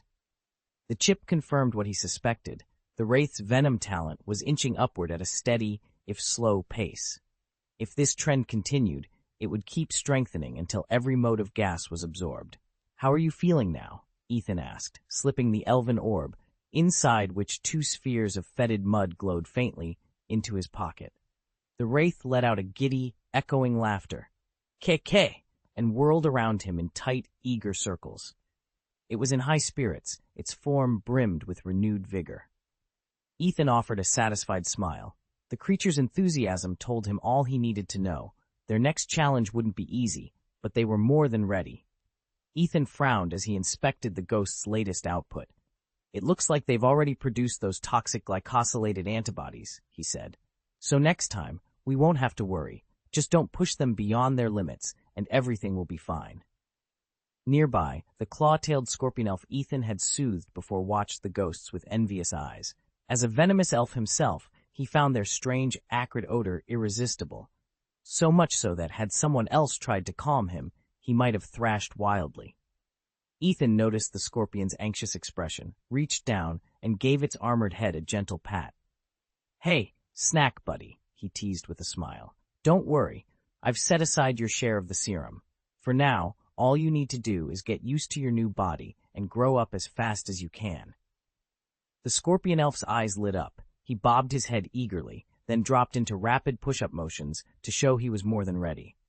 Ethan chuckled at the creature's earnest display. Gathering the rest of his elf companions, Ethan led them deeper into the cavern. Before long, they stumbled upon two foul-smelling mud creatures. Despite the rank stench, Ethan immediately sensed they would prove just as useful in the challenges ahead. At least I didn't have to deal with the fallen supersonic bats and big-mouth bats myself. As the battle wore on, the brief lull we'd enjoyed at the outset gave way to a fresh wave of elf attackers. The most aggressive among them, Lara and Lada, along with a handful of Poppy's shock troops, charged headlong, only to be cut down almost instantly by my dark ravens. Whenever a weaker elf slipped past the raven guards, I let my claw-tailed scorpion loose from its station. Clad in my heavy-duty battle coat, I'd grown more and more attuned to the creature, its responses, its strikes, even the way it bristled when it sensed danger. And danger was all around us. Worried about potential injuries, I'd stocked the scorpion with reinforced chitin armor and plenty of regenerative stimulants. Insect physiology, after all, is marvelously resilient. A broken joint or missing limb is seldom fatal, so long as you supply enough nutrients and energy to fuel rapid regrowth. Between my cache of healing tonics, a full reserve in my mana-infused flask, and the ever-vigilant elves standing guard beside us, any wound, no matter how gruesome, could be patched up in short order. The enemy never stood a chance. Hi there. It looks like I only have a brief fragment rather than the full chapter. Could you please provide the complete text you'd like me to rewrite? Once I have the entire section, I'll be happy to turn it into a polished idiomatic English version with Ethan as the main character. Chapter 189, Post-Battle Training. An hour after the skirmish, Ethan stepped back into the twisting tunnels of the Gopher Caves. He and his squad had already secured the other elves. They were bound and concealed in a side chamber, and now only the mute beast remained at large. With a sharp whistle and a gesture, Ethan sent the creature hurtling through a teleportation rune carved into the tunnel wall. It vanished in a flash, reappearing at the gorge's entrance, where its lone arrival drew no more than a curious glance before it slipped away. Ethan brushed the dust from his worn leather jacket and tightened his pack straps. Today's forays into these branching corridors had served their purpose. The company's fighting spirit had been tested, wounds tended, tactics refined. Now it was time to turn those raw encounters into hard lessons. If he didn't pause to absorb every success and failure, the next battle would feel like the first all over again. So he plunged deeper, stepping over slick rocks and ducking under low-hanging stalactites. Flickering runes on the wall cast dancing shadows, and the stale mineral air pressed in around him. After another half hour, intestines began to rumble, a reminder that even the fiercest warrior must eat. He reached into his pack, pulling out a travel ration and a water skin, determined to use this brief pause to review the day's strategies and prepare for whatever lay ahead in the labyrinth. Ethan picked one of the smaller, already explored tunnels and hammered a sign to its entrance that read, "Temporary Campsite Claimed. Unauthorized entry will be met with force." Most trainers use these side passages as makeshift camps, and a warning like this usually keeps would-be intruders at bay. No one wants to risk a Pokémon battle in a cramped tunnel. Over time, cave explorers have come to honor a few simple, unwritten rules. 1. Never leave trash behind. 2. Never enter a passage already claimed by another trainer. 3. Never attack without provocation. Breach any of these, and you'll quickly find out why they're so widely respected. Confident that his sign would deter most passersby, Ethan stepped into the tunnel to set up his camp. Ethan had already explored the network of shallow side tunnels branching off the main cavern and decided to use one as their campsite. Like the hamster cave, rickety light bulbs dangled from the ceiling, casting a dim, flickering glow that kept prying eyes from seeing too far inside. Most of the wild elves that once lurked here had been driven off. Only a few drill holes scarred the walls, so there was little danger of an ambush. Stepping into the tunnel's mouth, Ethan pulled a length of thin iron wire and several small bells from his ring of holding. He strung the nearly invisible wire across the entrance and tied a bell to each strand. Any creature brushing against them would set off a clear chime, warning Ethan and his elf scouts at once. With the simple alarm in place, Ethan led the dumb beast to the innermost recesses of the tunnel. From the ring, he drew out all his camping supplies, tents, poles, cooking gear, and enough provisions to last them days. Then, he gave a single nod, and his elf companions sprang into action. The dumb beast and the dark crow went to work erecting the tents, hoisting poles and draping canvas in perfect unison. The big milk tank, bred for strength and steadiness, helped Ethan unpack and sort the ingredients for their evening meal.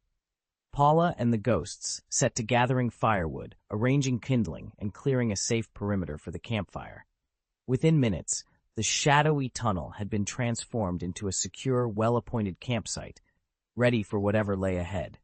Ethan's scorpion-tailed companion was the only one left without a mission. It had only just entered its growth phase. But it didn't seem fazed. Confident that its veteran teammates could handle things, the young scorpion quietly slipped aside to train. Rapid evolution had left its coordination a bit unsteady, and it knew it needed to sharpen its control. Sure, and now, after the next hour of sparring, the scorpion-tailed creature shot up 2 more levels, landing at level 11. Cross-level battles against experienced opponents had accelerated its development beyond expectations. Ethan, however, remained strict. Until his scorpion-tailed ally had fully mastered its new strength and movements, it wouldn't be allowed back into real combat. Growing too fast could breed instability, slow future progress, or even led to a loss of qualifications. Once the companion understood Ethan's reasoning, it threw itself into training without a moment's rest, fueled by advanced energy blocks and the nutrient-rich milk tanks kept on hand for just this purpose. Ethan watched as the scorpion-tailed scorpion finally stirred, its pincers clicking against the stone floor. Its many-segmented tail arched and curled, and when its compound eyes fixed on him, he allowed himself a satisfied nod. As long as its mind stayed sharp, its training could continue. By the cavern's mouth, the elves had already raised camp. Sturdy canvas stretched over timber poles, lanterns glowing softly as dusk fell. Ethan and 2 great milk canisters finished sorting the evening's fresh ingredients on a pair of rough-hewn tables. Then he tapped his ring of bound storage and retrieved sacks of potatoes, bundles of aromatic herbs, and cuts of venison. Food held inside the ring's pocket dimension spoiled only rarely, so he'd stockpiled more than enough before venturing into the hamster cave labyrinth. With the cooking staff, the milk canisters busy preparing the fire pit, Ethan turned to the rest of his recruits. "No dinner until every training assignment is complete," he announced.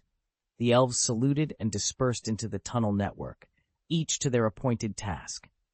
In the nearest branch, the dark crow huffed under a harness of enchanted weights. Wings drooped as he ran the length of the corridor and doubled back, his taloned feet striking sparks on the rock floor. Ethan adjusted the harness straps to ensure the exercise tested both strength and stamina.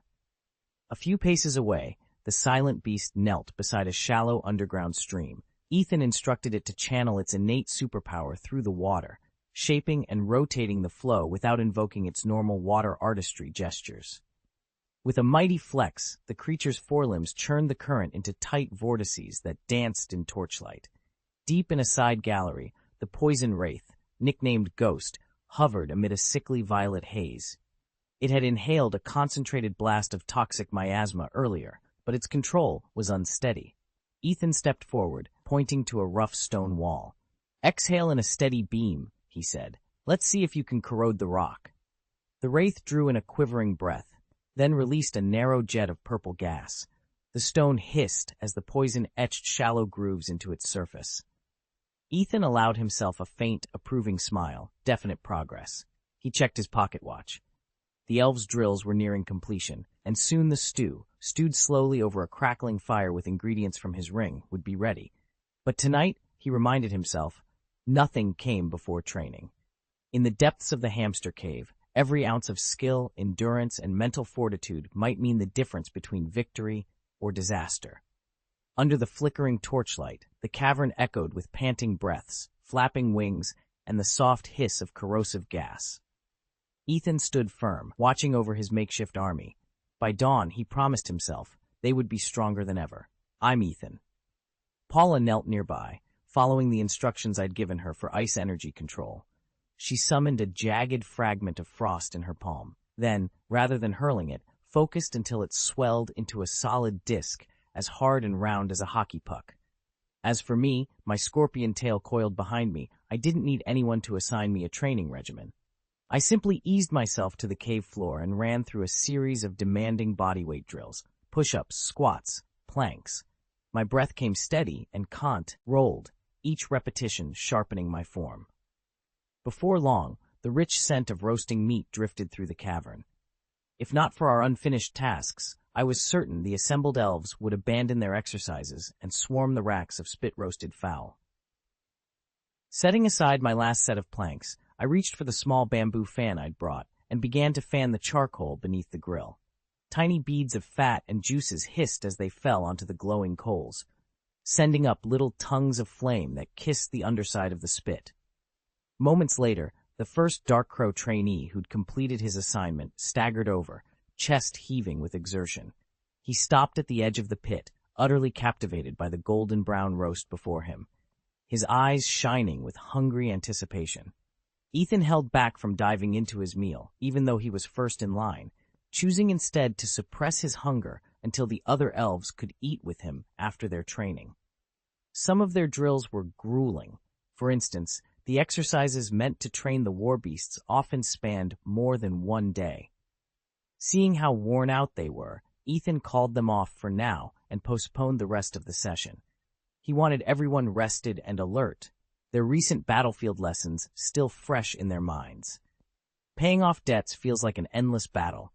I've just cleared the shipwrights bill, but the Baron and the Bishop are still waiting, and their fees aren't small. I'm running on fumes.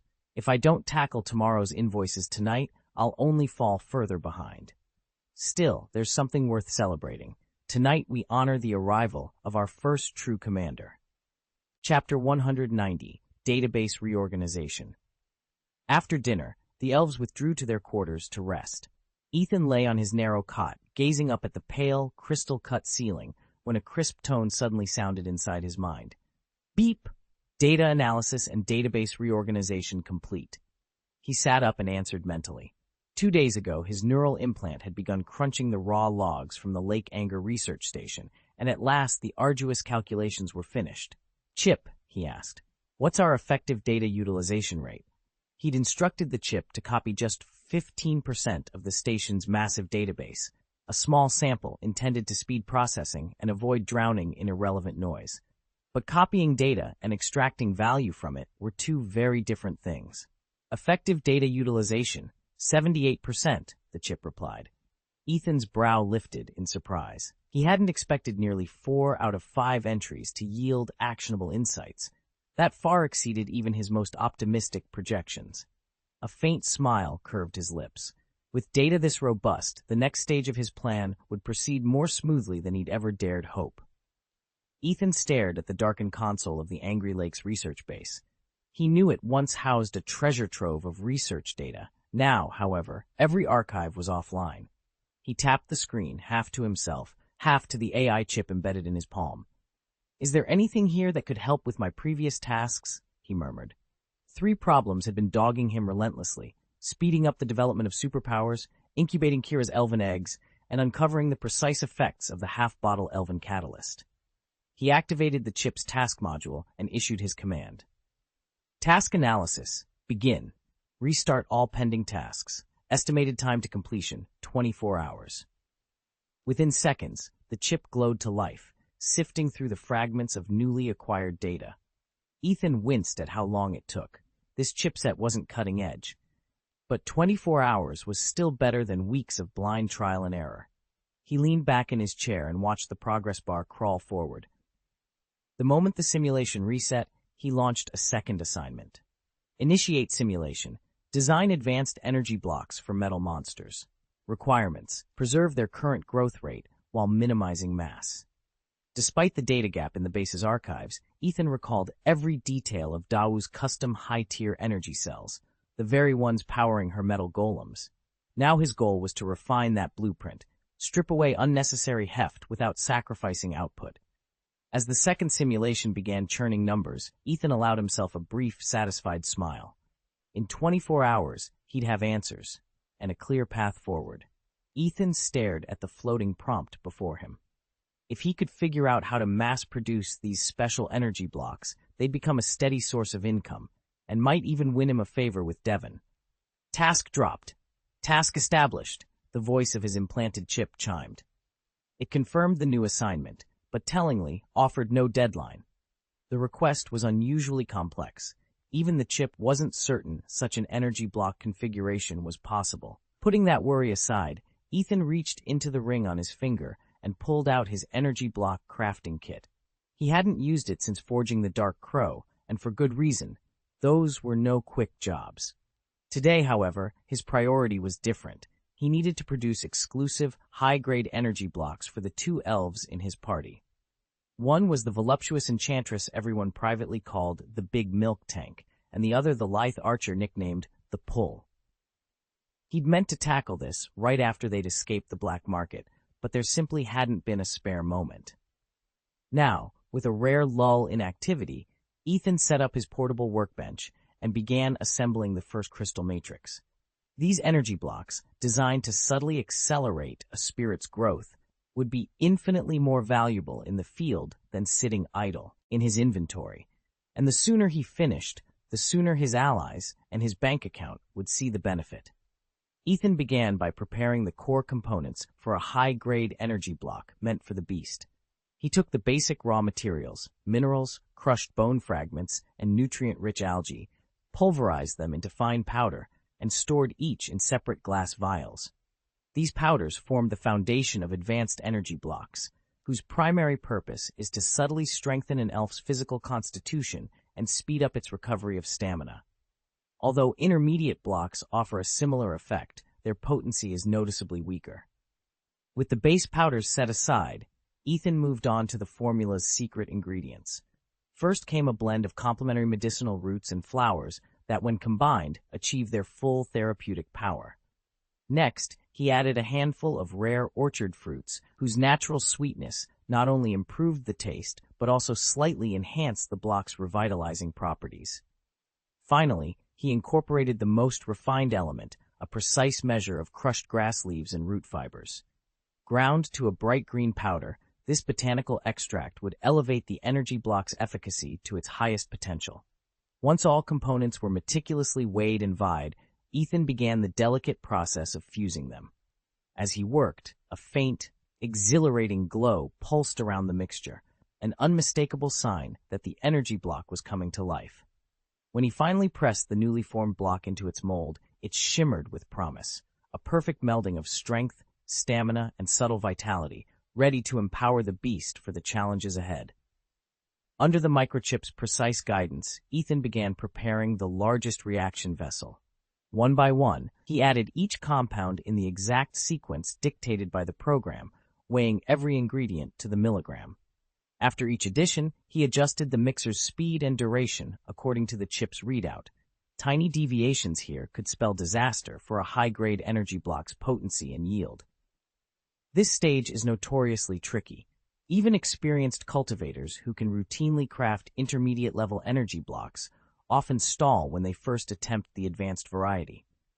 Sometimes it takes dozens of frustrating trials before they get it right. Once all the raw materials were dispensed in perfect proportion, the blender's blades fused them together, maintaining a steady rotation for the precise interval the chip had specified. When that cycle finished, Ethan transferred the vessel onto the centrifugal separator and flipped the switch. Separation is another critical juncture. Spin too long, and the heavier components will clump at the bottom, leaving the final block unbalanced and weak. Spin too briefly, and costly reagents remain trapped in the waste stream. Ethan watched the machine's display closely. Every gauge, pressure, temperature, G-force, had to remain within a narrow margin. If he could control this final step perfectly, he'd emerge with a flawless, high-level energy block. If not, all his painstaking measurements would go down the drain. Ethan watched the paste-like mixture swirl inside the vat. To produce high-grade energy cubes, he'd once have had to rely on timing and experience to separate impurities at just the right moment. Now, however, every container was fitted with a precision chip that handled all the calculations. The result? Uniform cubes, each identical in size and power. Once the chip signaled that the impurities had settled, Ethan poured the still-warm liquid into pre-prepared molds, snapped on their lids, and set them aside to solidify. He repeated the process steadily, pouring, sealing, and moving on to the next batch. What had once been a slow, hit-or-miss operation on the island now ran like clockwork. In just over an hour, the entire contents of the large milk tank had been transformed into energy cubes. The first trays were already fully hardened, the blocks glowing a translucent emerald. Under the flickering, dilapidated bulb's overhead, they caught the meager light and refracted it in shimmering patterns. While he waited for the final molds to set, Ethan impatiently downed the last of his milk from the big canister, eager to move on to the next task. Ethan watched with quiet satisfaction as the big milk tank lifted a high-grade energy cube to her lips. No sooner had she bit into it than a flush of delight swept across her face. He'd learned long ago that the ordinary mid-level cubes, even those labeled custom for her, never quite hit the mark. Over weeks of observation, Ethan had cataloged every subtle preference, and these new, true high-level cubes were crafted to her exact taste. Her soft, happy hum said it all. Ethan allowed himself a small, pleased smile as he slid the solidified cube into its custom container, then slipped that into the ring on his finger. He'd recall it once she'd finished savoring every last bit. Meanwhile, Paula sat nearby, her eyes bright with anticipation. She'd been watching Ethan's every move, waiting patiently, impossibly so, for him to turn his attention to her own energy cube assignment. After all, different materials demanded different production techniques, and pulling a perfectly balanced cube was a skill Ethan had yet to demonstrate for her. But for now, the big milk tank was in rapture, and Ethan savored the moment of triumph before turning back to his next task. Chapter 1: The Stinky Qualification Theory. Paula finished assembling her energy cube in no time. True to form, she immediately sampled one, then another, and, driven by her insatiable curiosity, tested every remaining energy block and gadget she had on hand. Only when she glanced at her phone did she realize it had taken her a full 3 hours to produce those 2 cubes. Meanwhile, Ethan retrieved the elven orb containing his 2 stinky muds and scanned it with his data chip. Sure enough, after the elapsed time, both creatures showed a slight uptick in their qualification ratings. The change was subtle, however, almost negligible, suggesting that whatever improvement they'd experienced was closely tied to their digestion speed. Ethan leaned forward, an idea forming in his mind. "Chip," he commanded, "record the rate at which these 2 stinky muds are advancing in qualification and run an analysis on their potential for further upgrades." Could there be limitless potential for upgrading? Ethan wondered as he watched the 2 stinky mud creatures oozing about their cage. If they truly absorbed the corpses after every battle, might their ranks climb indefinitely? If so, he'd discovered a surefire way to make a fortune. Imagine raising a stinky mud to Cyan rank and then auctioning it off. Even if it wasn't a glamorous elf like some prized familiars, its rare qualification alone would draw eager bidders. After all, not everyone values looks. Many buyers are strictly pragmatic. A powerful, toxic creature could prove just as valuable to a wizard's arsenal. That said, Ethan had no intention of investing in these slimes unless they reached at least Cyan. Anything short, a simple blue rank, wasn't worth the trouble, and right now, he didn't need them. He already commanded 2 top-tier poison familiars, Ghost and the scorpion-tailed scorpion. Between those 2, his offensive and defensive poison capabilities were unmatched. The stinky muds, by contrast, were pure toxin with little else to offer. Until one of them achieved a truly exceptional rank, they'd remain curiosities, nothing more. Although purebred elemental elves excel in their specialties, Ethan's current roster has no poison line operatives. He'll slot any suitably trained poison elves into his formation once they're ready. For now, he's secured 2 stinky creatures, nicknamed Stink Muds, in storage, convinced they'll yield a hefty haul of red, green, and alliance coins. When it's time to deploy troops, if any of his officers want to experiment with these upgraded Stink Muds, Ethan won't hesitate to assign them. After all, the creatures get the job done, albeit a bit slowly, and their odor, while unpleasant, isn't a deal-breaker. On Ethan's command, the onboard chip launched an analysis routine focused on 2 key metrics: the rate at which the Stink Muds' qualifications improve and whether their upgrades can continue indefinitely.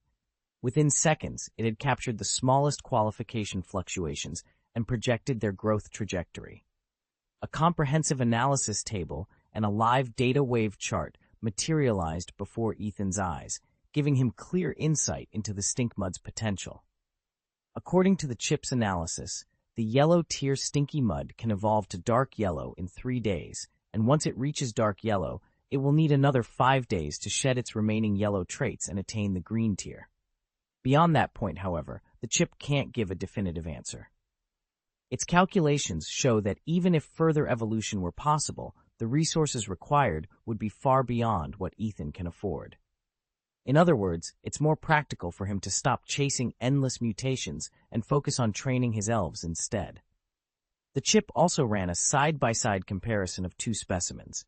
The yellow-tier Stinky Mud that has ingested 49 supersonic bats and 2 big-beaked bats just meets the threshold needed for a dark yellow upgrade.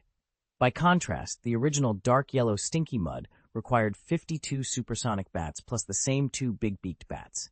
Given the new men's slower digestion and growth rates, it only satisfies about 1/3 of the conditions needed for evolution.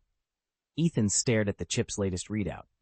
To reach the light green rank, he'd need at least twice the resources he'd just poured into achieving dark yellow, and that amount was already 3 times what it took to go from yellow to dark yellow.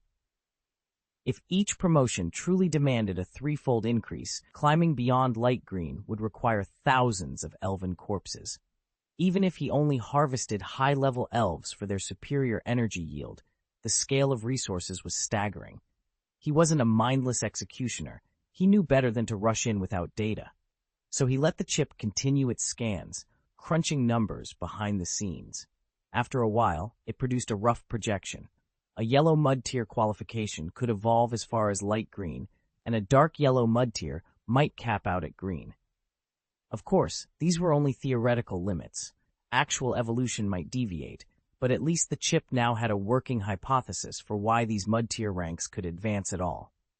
Ethan studied the data streaming across his HUD. According to the scans, stinky mud creatures carry a unique organ that breaks down any waste they ingest, absorbs its energy, and then crystallizes it within their bodies.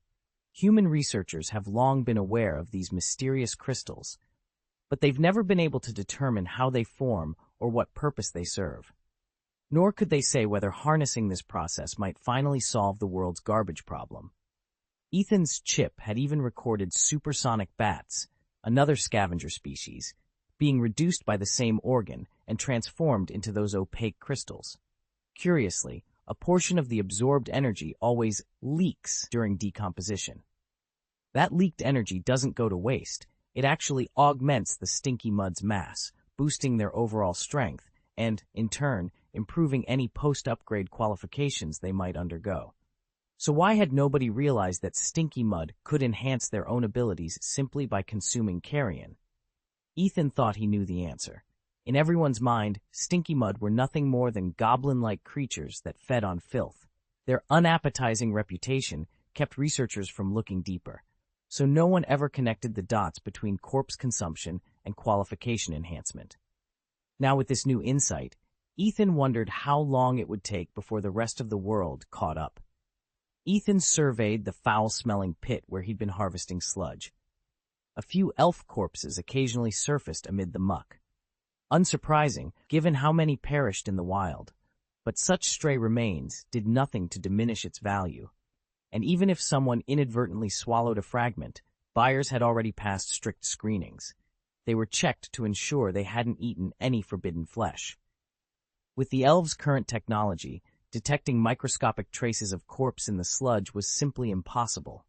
After all, this rank ooze wasn't a delicacy. The elves had no reason to ban it. A slow grin spread across Ethan's face. He'd stumbled on a gold mine. Countless wild elves died beyond the safety of the cities, their bodies buried or left to rot. Now he could claim those carcasses, haul them back, and extract their stinky, profitable slime. Of course, hostile spirits lurked on the outskirts, ambushers and guerrilla attackers, but Ethan had no intention of showing mercy. He hefted another pail of sludge onto his cart. "Bring on the next batch," he muttered, already calculating his earnings. Chapter 192, Middle-Aged Uncle. The next morning, Ethan once again entered the main tunnel of the Gopher Cave, his lumbering beast companion plodding dutifully behind him. By bus, the ride from Deadleaf City to Golden City took only a few hours, but on foot through Wild Elf territory it could stretch into days. A more direct route via the so-called Hamster Cavern might shave the journey down to a day and a half, yet Ethan had little interest in easy paths. He was far more intrigued by the uncharted branch tunnels that fanned off from the main passage. He'd made a startling discovery in those neglected corridors. The cave's resident ghosts absorbed the fetid, poisonous gases seeping through the rock, and in doing so became extraordinarily venomous themselves. Even more curiously, their enhanced toxicity acted like a beacon, drawing swarms of poisonous elves into the tunnels. Ethan found a grim efficiency in this phenomenon. By deliberately disturbing the ghosts, he could lure ordinary elves into the fray, watch them clash with the poison-bent creatures, and emerge with both fewer enemies and fresh intel on the cave's hidden reaches. It was risky and thrilling, but it was the fastest way he knew to map these dangerous depths. Last night, Ghost finally learned to channel the poisonous gas brewing within him, using it to slowly corrode the tunnel walls. The effect was subtle, and it took time to appear, but it clearly showed that his toxin reserves were growing stronger. Scorpion, ever the diligent warrior, was positively elated. He'd been practicing precise body control, and Ethan had begun letting him join in live combat drills. Endless skirmishes throughout the day gave him countless opportunities to test his newfound power.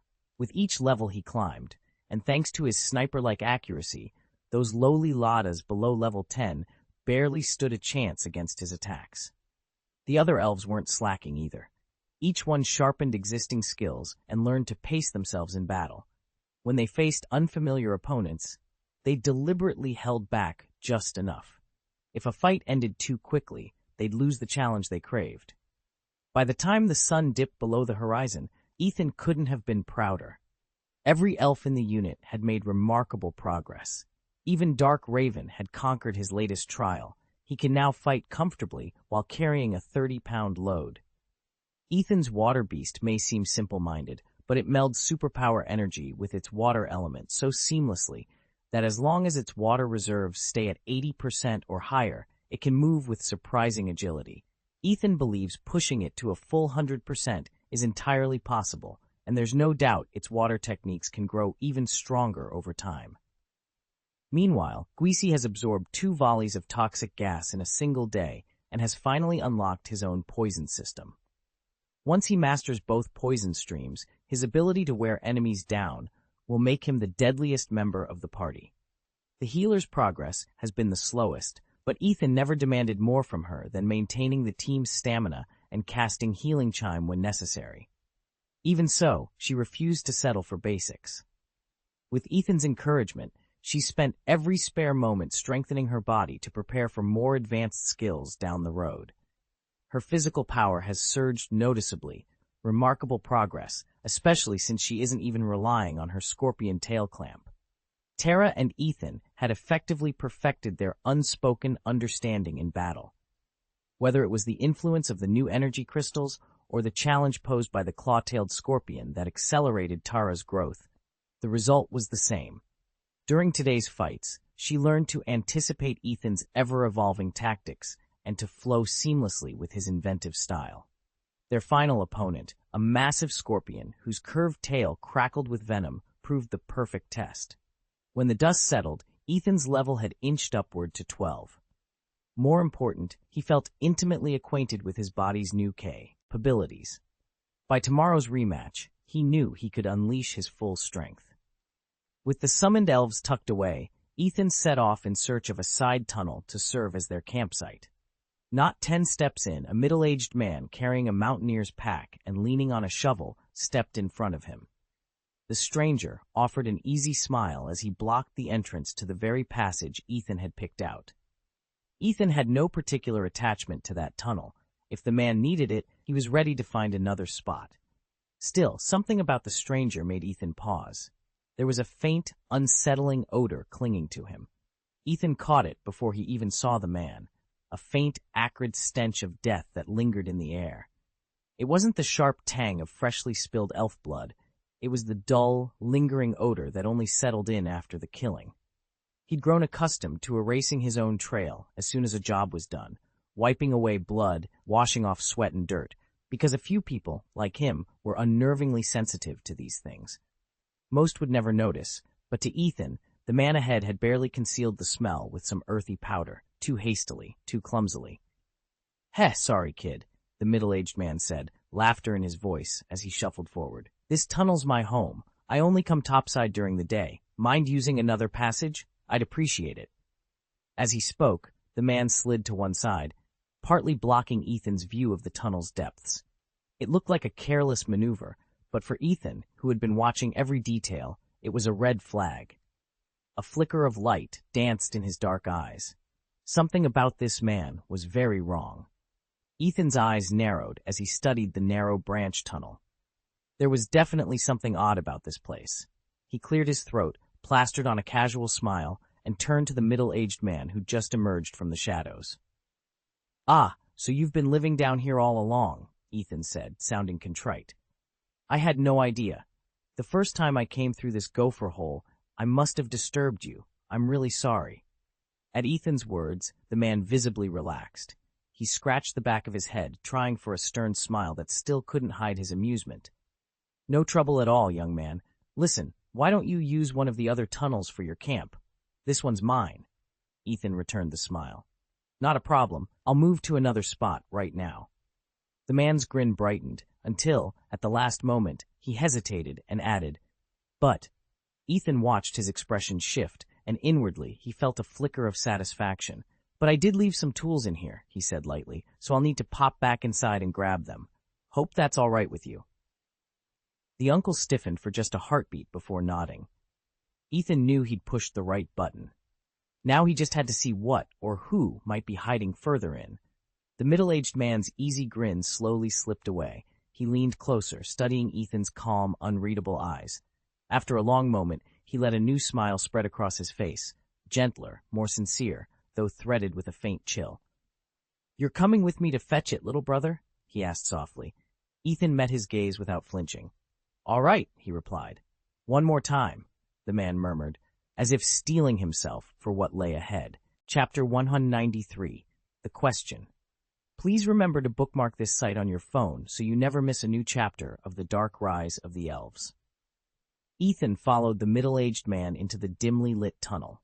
As soon as they stepped inside, the man cast a quick glance at the dusty floor. There were no footprints, no sign that Ethan had even walked in. The message was clear. The man didn't comment. He merely shot Ethan a cool look from the corner of his eye, his expression betraying nothing. Without a word, they pressed on, each lost in his own thoughts. 10 minutes passed in complete silence. The man never brought up the missing footprints, and Ethan didn't explain how he'd supposedly brought the tools with him. It was as if they had reached an unspoken agreement. They wouldn't speak. As they walked, the gap between them slowly widened. What began as side-by-side strides became two parallel lines. Ethan hugging the tunnel's left wall, the man walking along the right. The echo of their footsteps filled the stillness. Another 10 minutes, and the tunnel's exit was nearly in sight. Then, without warning, the middle-aged man stopped. His easy smile had disappeared, replaced by a hard set to his jaw. He stood perfectly still, waiting. Ethan slowed, his heart beating faster in the oppressive hush. Whatever question the man was about to ask, it would break the silence, and perhaps change everything. The middle-aged man's face went pale as he glared at Ethan. You've backed me into a corner, son, he growled. Now, hand over the tools you promised, or I'll make you regret it. With that, he drew a polished orb from his belt, a spirit orb, the key to summoning his creature, and held it up between them. Isn't this what you're after? Ethan's lips curved into a cold smile. He could have unleashed his own summoned beast the moment he pleased. He'd called it forth countless times on the road, but he remained motionless, arms crossed. He wanted something far more valuable than the orb, an explanation. Why had this man dispatched an assassin to kill him? And if Ethan's instincts were right, the victim had been someone close to his enemy, perhaps even a friend. Actually, Ethan said softly, what I want to know is why you arranged my murder. What could drive you to such lengths? Anger and fear warred across the man's features. His face darkened, veins standing out at his temples. Bloodshot eyes darted as he gripped the orb tighter, the silver chain cutting into his palm. He was trembling, on the verge of collapse. Ethan's grin widened, his gaze unflinching. Finally, he sensed he was about to learn the truth. Ethan's words cut through the dimly lit tunnel like a blade. You look tough, but you creep around on hands and feet, trying to stay hidden, yet the blood in your eyes gives you away, and I can smell it on you, a faint metallic scent. You intend to finish this cleanly, don't you? A murder, and someone you know? The middle-aged man's face twisted in anger. What the hell do you know? He snarled, flinging a pokeball onto the stone floor. With a deep rumble, a hulking creature burst forth. Name, Rumble Rock. Type, rock ground. Gender, male, level 26 ability. Sturdy signature moves, block moves, smackdown, mud slap, rock slide, rock throw, rollout, magnitude, rock blast, bulldoze, stomp, self-destruct. TM moves, stealth rock, snore H move, bulldoze. Ethan watched the beast materialize without flinching. If this tongueless brute was his partner, he'd surely sent something similar. He raised an eyebrow. So I was right, whatever you're after is deeper in this tunnel. Chapter title, Hidden Deep Below. He could slip far into the tunnels and sow chaos without raising an alarm. The farther he was from the branch station, the less anyone would notice, even the most thunderous clash. Besides, he needed to know whether Ethan or someone else had already laid hands on the artifact, whispered to be buried in the cavern's inner soil.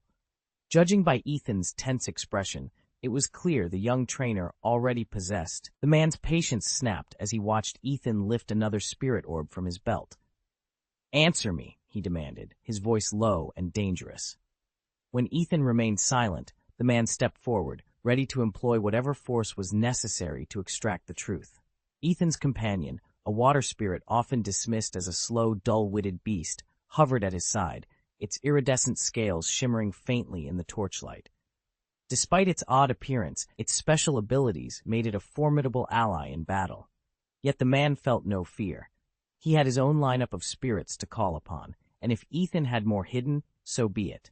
After all, the pale-faced trainer looked every bit a rookie, a freshly minted first-level league member, just returned from his initial overseas expedition.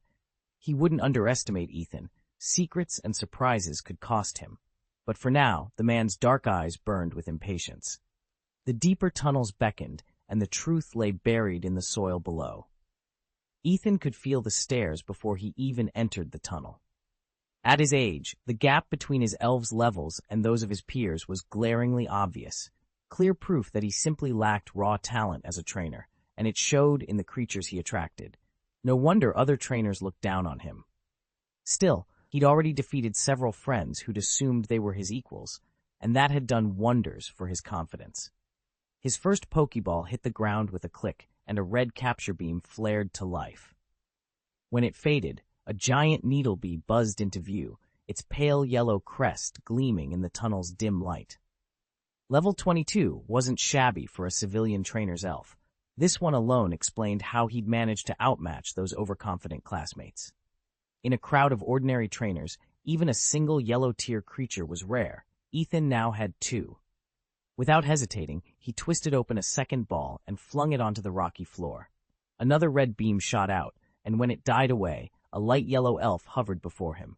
Lada, at level 21.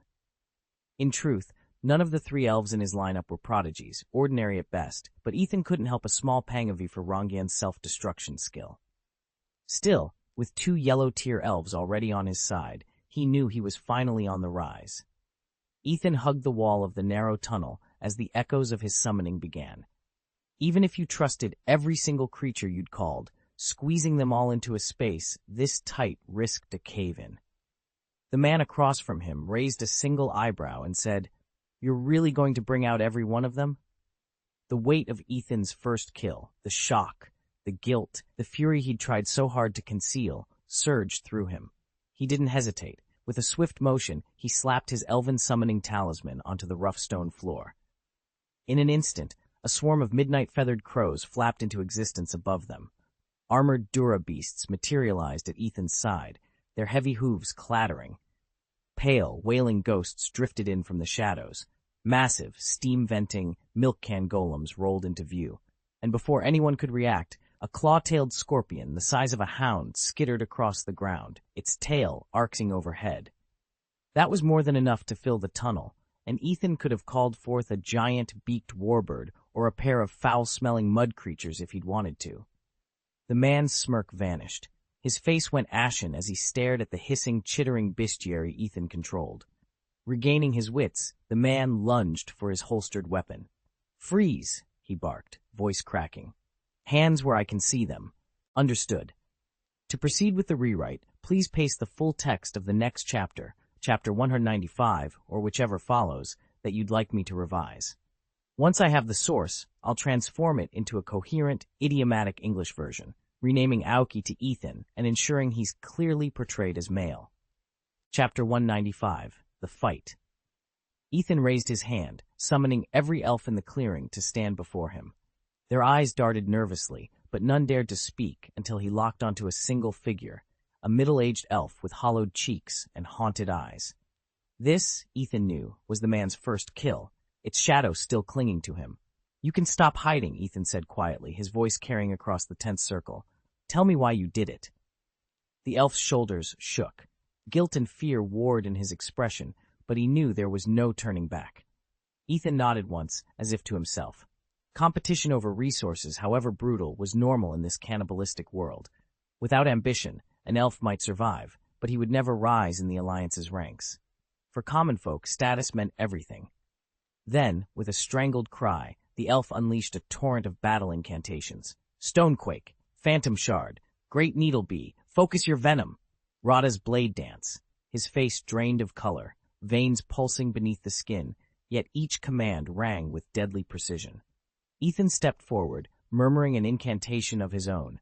A ribbon of azure energy shot from his palm, meeting the elf's dark spell halfway. The collision birthed a thunderous shockwave. Trees shuddered, leaves exploded into the air, and the earth cracked in concentric rings. When the dust settled, the middle-aged elf knelt, spent and trembling. The others fell silent, eyes wide with equal parts dread and awe. Ethan let his aura collapse, though the air still crackled with residual magic. He regarded the defeated elf with measured calm. "Unchecked power only leads to ruin," he said, his tone low but unwavering. Then he addressed the entire assembly. "Any of you who think force alone will secure your future will learn how painfully costly that lesson can be." His words hung heavy in the clearing. One by one, the elves bowed their heads, submission and respect dawning in their posture. Ethan exhaled, the tension in his shoulders finally easing. "This alliance stands on order and unity," he murmured, more to himself than anyone else. "I'll protect that foundation, no matter the cost." With a final nod, he dismissed them. As the elves dispersed in fearful silence, Ethan remained, scanning the tree line. The immediate threat had passed, but in a world ruled by chaos and ambition, the true fight was only beginning. Ethan studied the battlefield. The massive invisible boulder anchored in the clearing had shattered the elves' momentum, bringing their lightning-fast charge to a standstill. Seizing the opening, both the Great Bee and Radha unleashed their strength buffs, most notably Radha's lethal sword dance, while the crushing fang skill readied them to slice through an elf in seconds. But the elves hadn't come to parley. Ethan had no choice but to knock them down first, questions later. He tensed, wary of Radha's sword dance buff spiraling out of control, and yet he knew the Dark Crow's Prankheart sigil, with its Pilfer Essence ability, could strip away any enhancement in its path. "Dark Crow," Ethan ordered, voice sharp, "use Pilfer Essence on Radha. Then cast Dominate Beast, Psionic Water Cannon, Focus Tremor, Palm Strike, and Frost Gale." In a heartbeat, shadowy tendrils erupted from the crow's wings, snaking around Radha mid-incantation. Rather than fuel Radha's dance, every ounce of that power surged into the crow itself, turning its plumage into a living conduit of stolen might. At the same time, Ethan's Dominate Beast command knotted the Great Bee's will, forcing it to obey. With a deafening roar, the mind-bound insect charged the invisible boulder, condensing arcane water into a thrumming psionic cannon. The jet of water struck the monolith at blistering speed. As long as the stream held its form, and as long as the crow's stolen amplification flowed through it, it would pulverize the barrier and scatter any elf foolish enough to stand in its path. Ethan stood at the mouth of the tunnel, surveying the snarling shapes just beyond Paula's icy barrier. His earth elemental, Umbling Rock, loomed at his side, its rocky form faintly shimmering with an invisibility charm. But as an earth summon, it was notoriously weak against concentrated water magic, and without an elf at melee range to distract the beasts, its cloak of shadow would be useless. Paula raised her staff and unleashed a furious gale of freezing wind. The cold current swirled through the narrow corridor, each crystalline gust forcing the beasts to stagger backward.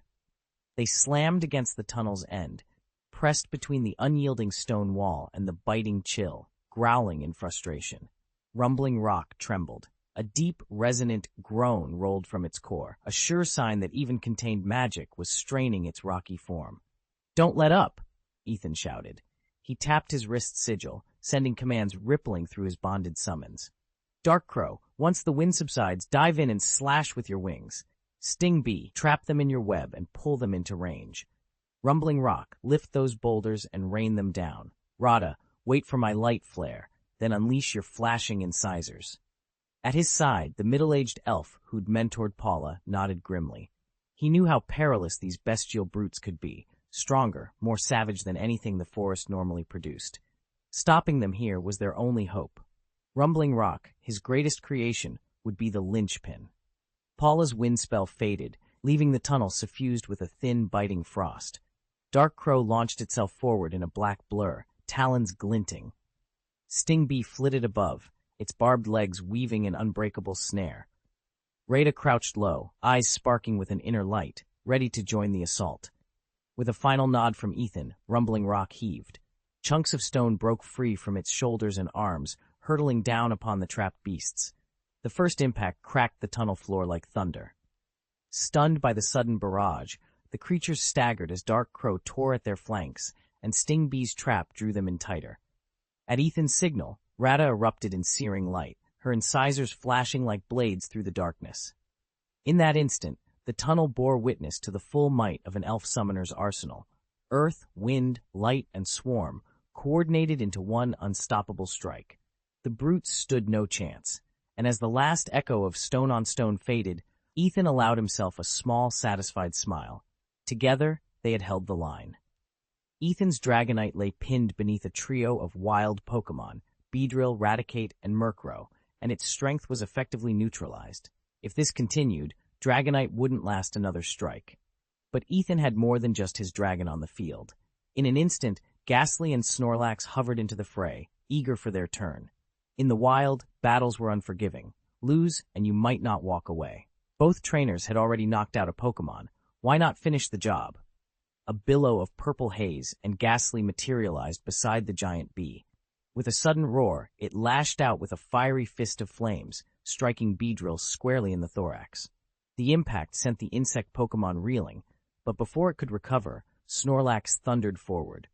With a bone-rattling body slam, it pinned Beedrill to the turf, then planted itself firmly in Raticate's path, blocking any advance.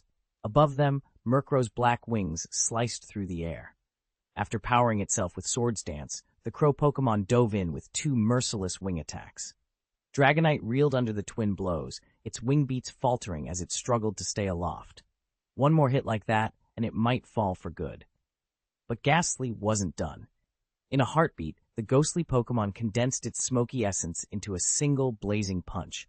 Cloaked in swirling embers, that one last strike caught Beedrill midair, an explosive impact that sent the giant bee tumbling from the sky. It slammed into the ground, defeated. Ethan seized the moment.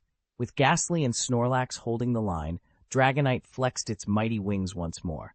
The battle was far from over, but now the tide had clearly turned in his favor. Ethan's plan unfolded with deadly precision. Dark Crow used Sword Dance to boost your offense, then double down with a flying strike, followed by an empowered fire punch. Under Ethan's command, Dark Crow swept through its steps. The rival Vespiquen, still reeling from the sudden power surge, never had a chance to counterattack. A final, blazing fist sent it sprawling lifeless to the ground. Next, Rada sprang forward in a flash of electric light, jaws clenched and incisors bared, ready to finish off the stunned foe. But before he could lunge, an enormous shape lumbered into view. Miltank. Without Sword Dance's backing, Rada's bite struck with only ordinary force, no special effect triggered, and Miltank simply shrugged off the blow. Before Rada could retreat, Paula's boulders pounded into his flank, driving him back in pain. The massive bovine seized the moment, stamping down hard on his tail and pinning him in place. "Take care of them," Ethan said coolly. In truth, this was a tag team match. The elves needed no further instruction.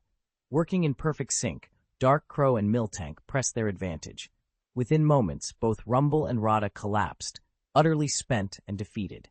Ethan watched in silence as the middle-aged man staggered back, clutching his side. He'd thought himself clever. When defeat seemed certain, he'd command Rongyan to dash forward in a last-ditch self-destruct, dragging Ethan into the blast. But his plan had failed. Ethan had dodged, and now the man lay on the ground, half-conscious, a sheen of blood on his torn sleeve. Ethan stepped forward, voice low and cold. "Can you tell me now? Why did you do it?" The man's eyes, wide with shock, refused to focus. His lips trembled, but no words came. He'd never expected this outcome, never believed Ethan could see through his desperation. In his final moments, the man seemed to realize the price he'd paid. To secure rare healing potions and battle gear, he'd slaughtered the friends who'd once stood by him. Now guilt and regret flooded his features, and he whispered hoarsely, "Forgive me, forgive me." Over and over, the same plea escaped him, a broken refrain in the silent clearing. Ethan knelt beside the dying man but said nothing. His gaze drifted to the still form of Rongyan, faint wisps of energy fading into the morning light. This world was harsh. For every young trainer chasing glory, there were dozens more fighting just to survive. Civilian trainers, those without sponsorship or powerful alliances, had to scramble for every scrap of food, every drop of medicine, every advantage in battle. Sometimes it drove them to desperate measures. Ethan rose and brushed the dust from his trousers. He had many battles ahead, and he could ill afford sentimentality. Yet as he turned away, he couldn't shake the echo of those final words, "Forgive me." In that single, desperate whisper lay the truth of their world. Strength demanded a price, and not everyone lived long enough to reckon with their debts. Even so, countless aspiring trainers never find a path to compete for the league's scarce resources, and with no hope of earning official trainer status, many of them turn to Team Rocket instead. Only by enlisting can they cast off their civilian lives entirely. This is precisely why Team Rocket's ranks swell so rapidly. They siphon off frustrated talent, instantly gaining manpower to challenge the league, seize resources, and stake their claim to power. In fact, Team Rocket isn't unique. Underground syndicates across the region use the same strategy, recruiting disillusioned hopefuls to shore up their own foundations. Author's note: this is one of 2 bonus updates from your forgetful Wombat author who still owes the headmaster. I've been feeling under the weather lately, so I'm not sure I'll manage the second update today. Probably won't make it, so please don't wait up. Chapter 196, The Hatching Method. Ethan had planned only to rest for a single night in a secluded tunnel, but his discovery changed everything. This world wasn't the animated utopia he'd once imagined. Beneath its serene beauty lurked unspeakable horrors. Savage beasts roamed in the dark, demons hunted in the shadows, and worst of all, there were those who lurked in human form only to feast on their fellow man. Emerging from a narrow side passage, Ethan stumbled upon a larger cavern. After carefully sweeping it for traps or ambushes, he set to work. He strung torches along the rocky walls, cooked a simple meal over a crackling fire, and oversaw the elves' martial drills, all the while feeling the routine settle around him like a familiar cloak. Lighting, cooking, training, each task replayed in his mind like a looped scene on an old video recorder. Just as he was wiping ash from his hands, a soft chime sounded from the research tablet strapped to his belt. Beep! Mission analysis complete. Detailed information uploaded. While the elves sparred in the cavern's open space, Ethan tapped the tablet's screen. Only yesterday, he'd tasked its newly restructured AI chip with 3 critical analyses: the fastest route to elevate his superhuman abilities, the precise conditions needed to incubate a Kira elven egg, and a third, even more urgent mission. Now, the first 2 reports were ready to review, and the results, he realized, might change everything about his journey into this perilous world. Ethan settled before the data console, reviewing his 3rd assignment: analysis of the Elven Catalyst. He'd only just awakened to superhuman abilities, admittedly the weakest kind, but a power is still a power. And if he was going to be a superhero, he wasn't content staying at pathetic level forever. He needed to find a way to push past the baseline. Unfortunately, when he ran the latest biochip scan, nothing new turned up. The readings were identical to his previous tests, a jumble of unidentified signals that didn't match any known database entries. Either the source material was so advanced it lay beyond existing reference points, or the technology used on him hadn't been cataloged at all. In any case, the chip offered no clues about how to strengthen his latent abilities. Ethan sighed and turned his attention to his other duty, overseeing Kira's elven eggs. As part of Project Rocket's elf research wing, these eggs had been in the holding pens for weeks. He'd been assigned as their guardian, monitoring temperature, magical flux, nutrient levels, every conceivable variable. The record logs were flawless. By all accounts, The eggs should have hatched by now. Yet not a single shell had cracked. Every scan yielded complete structural data, but nothing indicated imminent gestation. It was as if the eggs were suspended in stasis, immune to time's passage. Ethan tapped his finger against the console's edge.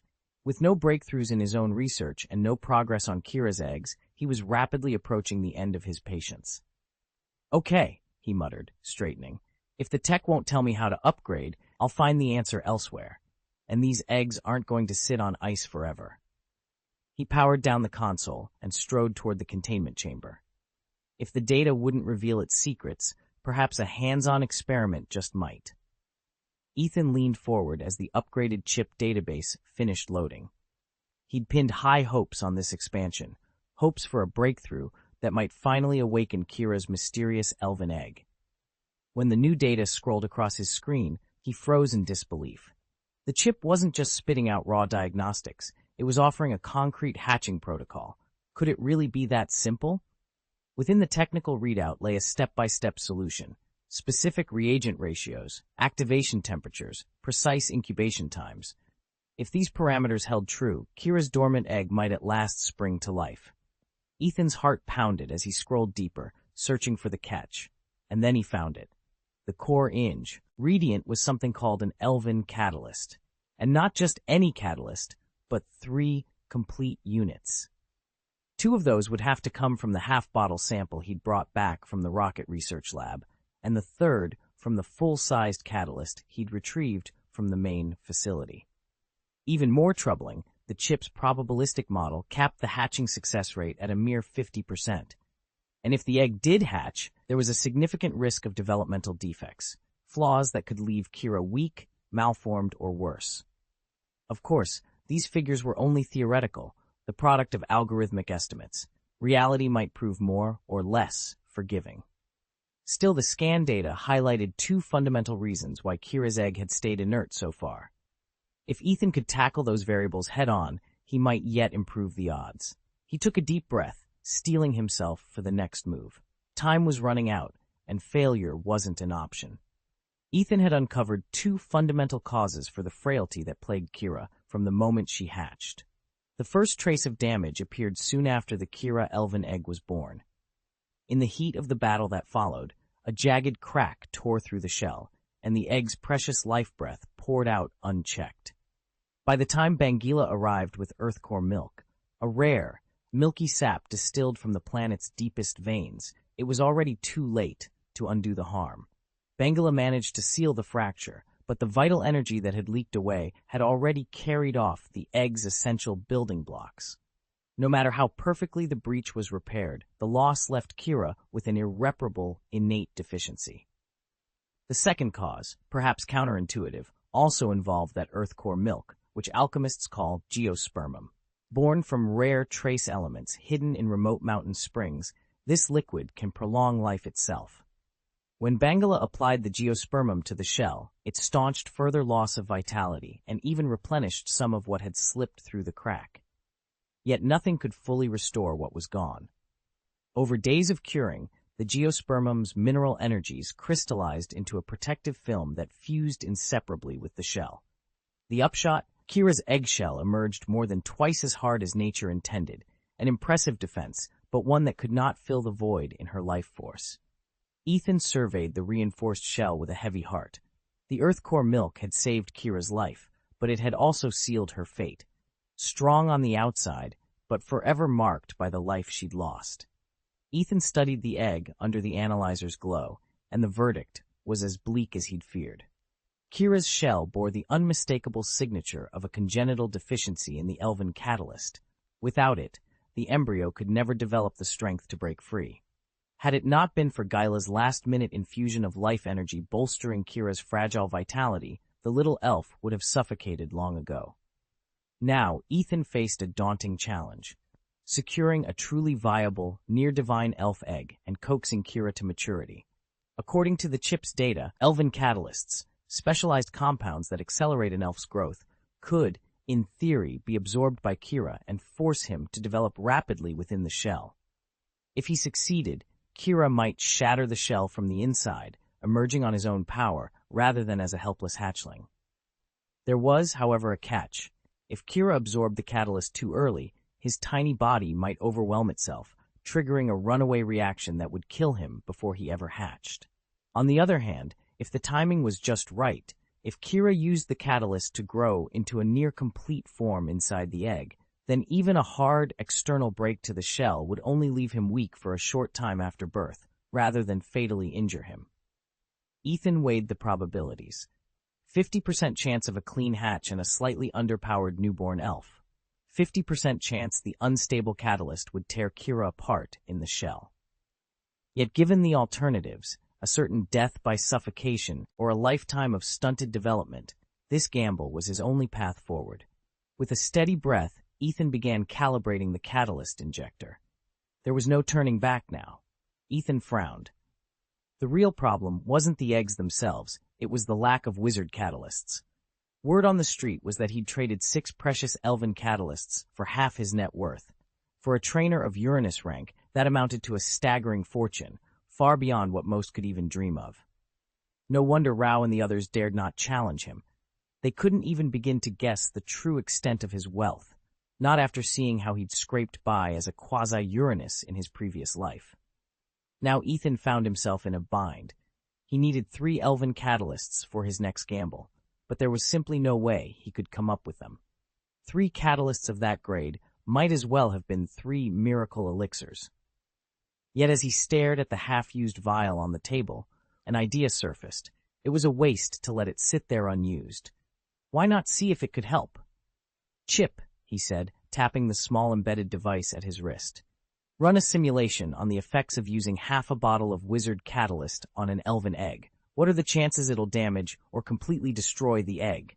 A soft electronic chime acknowledged the request. Ethan paced the floor, waiting. 2 minutes later, the chip chimed again, and a projected display floated into view. "Analysis complete," the chip announced. "Half-bottle dosage will produce only minor nutritive effects. Probability of egg rupture, less than 0.05%. Safe to proceed." Ethan exhaled in relief. The worst outcome, shattering the precious elven eggs, was virtually impossible. Even if the experiment failed to hatch Kira, he could still harvest valuable resources from her remains. That was a far better return than letting the vial go unused. He smiled to himself, rolled up his sleeve, and prepared to inject the catalyst. This time, fortune might just be on his side. Even if Ethan can't manage to hatch the quasi-divine elf egg, it remains a quasi-divine being, far more valuable than any ordinary elf. Of course, burying it like this is Ethan's absolute last resort. Given the chance, he'd much rather incubate it. After all, a creature of that power could become a monumental asset down the road. Now, about Kira's incubation method. Yes, that's exactly what you've all been wondering about. In fact, there was a very specific reason the egg was buried in the first place. How many of you guessed why? Chapter 197, 75 Years. Ethan withdrew the half-filled vial of emerald liquid from his ring and carefully twisted off the cap. The neural chip's readout glowed in his vision. If an ordinary elf consumed this earth core milk, their lifespan would be reduced by roughly 30%, but their growth rate would increase by 10 to 20%. By contrast, Kira's elven eggs would suffer no loss of longevity. They might only accelerate development by 5 to 10%. Kira herself would feel no adverse effects. The chip's explanation made perfect sense. Earth core milk is known for its life-extending properties, and since Kira's eggs had been bathed in it for who knows how long, extended vitality should be assumed. Ethan nodded. "Bring out the incubator with Kira's eggs," he ordered the silent phantoms standing nearby. One of them glided forward, gently setting a transparent incubation chamber on the table. Ethan checked the date display on its side, then unclasped the latch and lifted the lid. He tipped the vial just enough for the viscous green liquid to pour out in slow, glittering droplets, each one landing precisely on the clustered eggs inside. The subtle hiss of interaction was the only sound in the hushed chamber. Ethan watched closely, satisfied that the precious cargo was now primed for another 75 years of growth. Ethan pressed the tip of the vial against the jagged crack in the elven egg and let the pale green liquid slip out drop by drop. Each half bottle held centuries-old elven catalysts, priceless reagents that might jumpstart the egg's dormant magic. As he poured, he used his telekinetic field to steady the flow, ensuring none ran down the shell and went to waste. When the last drop vanished into the fissure, he took a step back, heart pounding. Time stretched on. 5 minutes passed. 10. Ethan flicked his gaze from the egg to the small display etched into his wrist, and back again, certain he must have missed some miraculous spark of life. "Is it working?" he murmured. "With even half a bottle, something should have happened." He ran a hand through his dark hair, worry twisting in his gut. Then, in that same calm, mechanical voice he'd learned never to ignore, the chip in his mind spoke. "Catalyst reaction detected. Activity in Kira's elven egg has increased by 7%. Growth rate is now within normal parameters. Estimated hatching in 75 years. Ethan blinked, speechless. 75 years. A lifetime stretched out before an egg that took centuries to awaken, and before his own powers, whose limits he was still discovering. He let out a long breath, half relieved, half exasperated. Decades or centuries, either way, he'd have to be patient. Ethan exhaled in relief. At least this proved the elven catalyst actually worked on Eula's elven egg. He no longer had to run around like a headless chicken hunting for a solution. Still, catalysts were notoriously scarce, and just thinking about that made his head throb. To make matters worse, the elven catalyst hadn't even appeared on the rocket's redemption list yet, and when it finally did, he might not have enough points to claim it immediately. Worse still, Ethan realized his unexpected arrival had shaken things up at the Lake Anger research base more than he'd intended.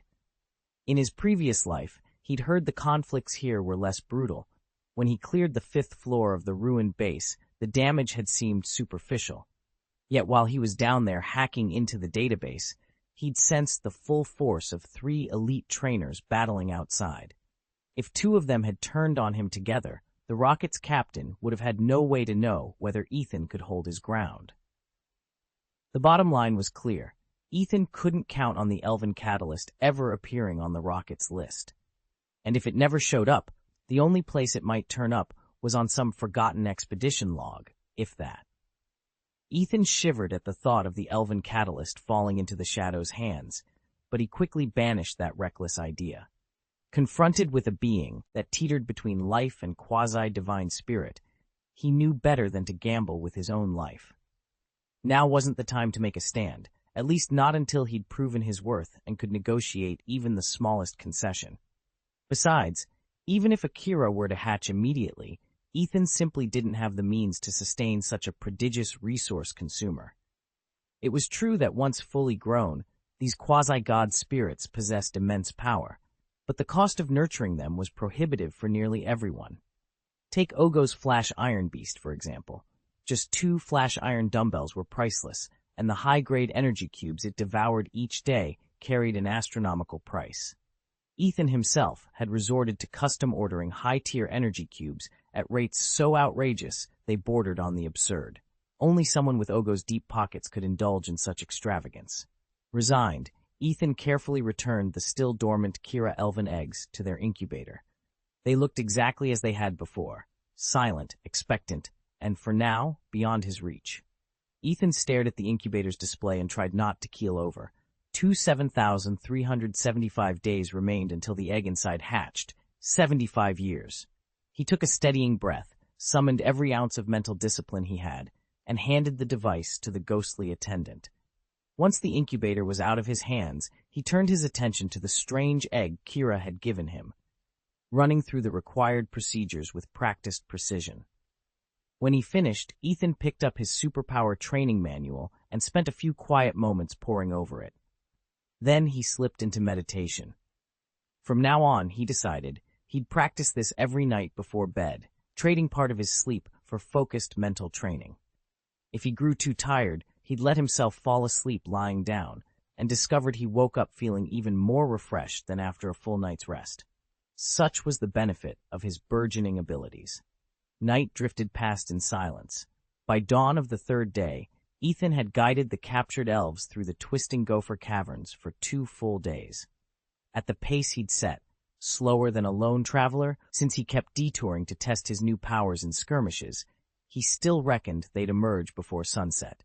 In fact, even at half speed, he moved faster than most ordinary people. He simply pressed on, determined that nothing would stand between him and the world outside those endless tunnels. Ethan moved through the forest with the ease of someone born to the wild. Tangled vines and low-hanging branches posed little challenge underfoot when the soil was flat and firm. He'd already outlined his plan for the day, so instead of plunging into the deeper tunnels he'd carved before, he merely paused at any opening he spotted. If he'd been inside a passage for more than 40 minutes without finding an exit, he'd unleash a waft of his custom poison gas to draw out whatever creatures lurked within. With the monsters dealt with, he'd then order his bonded beast to teleport them both to a fresh location. This method proved far more efficient and more profitable in experience points than meandering all day through endless branching tunnels. Sure enough, on one such brief detour, he came upon a light green ranked mountain rat. With a single well-placed snare, he had it subdued in seconds. Ethan glanced at the creature with a hunter's appraisal. He'd always looked down on yellow-ranked monsters. Only the most dogged hunters bothered chasing them without a commission. But green-tier beasts fit perfectly into his current contracts. Capture one, turn it in for quest credit, and if he couldn't sell it to a trader, he'd at least earn a respectable reward from the guild. Satisfied, he secured the struggling rodent and prepared to move on. Ethan emerged at the far end of the gopher's tunnel just as the last slant of yellow sunlight spilled through the earthen roof. He climbed out beside the lumbering burrow dweller, and a sudden rush of fresh, grassy air hit him like a wave. He realized how long it had been since he'd felt the sun on his face and how thickly he was coated in dirt. Before him lay Deadleaf City in its entirety, a sprawling expanse of rust-tinted, decaying foliage carpeted in fallen leaves. Taking a steadying breath, Ethan brushed clumps of earth from his clothes, lifted his foot, and set off toward the city. A flood of monthly tickets pours in now. Chapter 198, Video Call. Ethan stepped back into the familiar bustle of Aoba City and immediately sensed how much he'd changed. When the shadow had extracted him from Trial Island ahead of schedule, he'd barely recovered from that harrowing environment. His nerves were taut, and a faint chill clung to his every movement. But returning now, his heart felt far less burdened. Strength alters perspective, and although Ethan's power was still modest compared to the world's heavy hitters, he no longer viewed every stranger with suspicion. Since leaving the island, he'd forged a small but formidable team of elves, 5 battle-class members, 1 specialized support elf, and a versatile tool fairy. Not only had their numbers grown, but so had their individual prowess.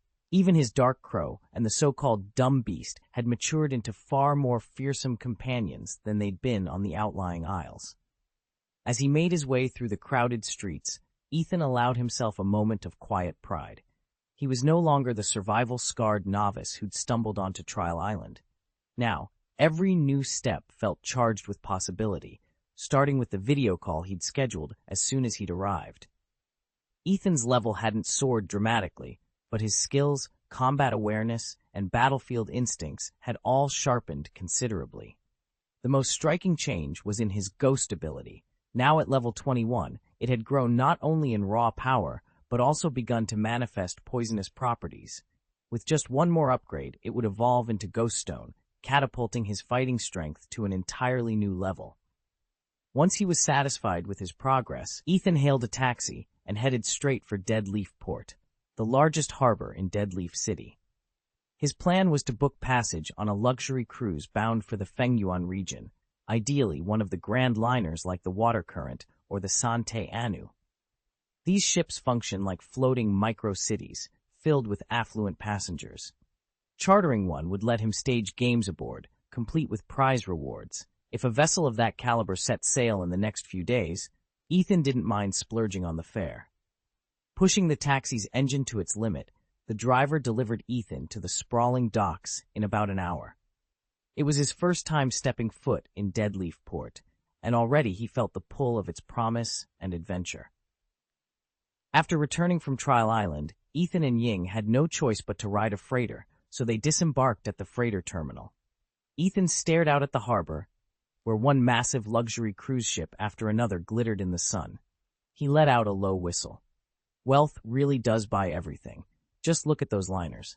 A vessel that size was probably worth the equivalent of a handful of quasi-gods. Then his eyes landed on an especially enormous ship docked nearby, its hull stamped with the bold name Sante Anu. At the ticket booth he asked about it, and learned that the Sante Anu would officially set sail in 2 days. Its destination was Binhai City in the Shenao region, with a scheduled stop at Kaiyan City in Fengyuan along the way. Demand had been so fierce that standard cabins were completely sold out. Anyone hoping to board now had no choice but to spring for one of the luxury packages, unless they planned to disembark at Kaiyan, where tickets were considerably cheaper. Ethan's eyes widened when he heard the price. Even a basic passage on this cruise cost 100,000 Union coins. He'd always assumed luxury travel was expensive, but not that expensive. 100,000 Union coins, almost a year's income for an average family. Still, there was no other way. The next luxury liner to China wouldn't dock in Hong Kong for 3 days, and even after that, it would be another week before it set sail again. What's more, that ship was nowhere near as grand as the Santa Anu. The ticket agent had recommended the deluxe package, a private suite, roomy and comfortable, plus full access to the onboard training facilities. In the end, Ethan didn't hesitate. He swiped his card for 100,000 ion coins, an amount he could earn back in minutes if he had to, and secured the deluxe cabin. A few days of smooth sailing in comfort with a proper training hall at his disposal would keep him sharp and ready for whatever lay ahead. With his passage booked, Ethan stepped out toward the Elven Center. Deadleaf City was a true harbor town, salt in the air, buildings clustered around the shoreline. The commercial district ran along the docks, and even the Deadleaf Road Museum sat right on the water's edge. It meant the Elven Center's port was just a short walk away. Ethan trudged alongside the dumb beast for 20 minutes before reaching the Elven Center. At the entrance, he slid his Union ID card through the scanner, then made his way to the row of free public video phone terminals and took a seat. His first call was to Xiao Qian. As always, she'd been pestering him, checking in every few days ever since their dairy farm had ballooned in size. Ethan had been busy producing high-grade energy cubes on his own, and he knew just how transformative they could be for her operation. He'd even toyed with the idea of selling the formula directly to her family, but in his current state, he lacked both the reputation and leverage to command a fair price. After all, this special energy cube recipe, with its unique effects, wasn't the kind of thing you could simply purchase with coin. And Xiao Qian's grandfather, old-fashioned and cagey, would never agree to an equitable trade when their strengths and statuses were so lopsided. Ethan took a steadying breath and spoke in calm, reassuring tones. Then, focusing his energy, he activated his teleportation skill and shipped over the latest cubes he'd synthesized. Her massive milk reservoir ran on only the highest-grade cells, and several crates from her existing stockpile were going unused. He included those as well, enough to total the equivalent of 300,000 Union coins. With that settled, he ended the call and prepared to move on, confident that Xiao Qian's dairy farm would stay fully powered for the foreseeable future. The Xiao Qian family isn't exactly generous. They often dilute pure energy blocks with lesser ability chips. Hardly optimal, but every little boost counts. No sooner had I received the transfer than a new message popped up in my account. Ethan had decided to call in a favor from Dawu, hoping he could broker a trade for the intermediate energy block formula. In theory, it's straightforward to produce, but in practice, it devours time we don't have.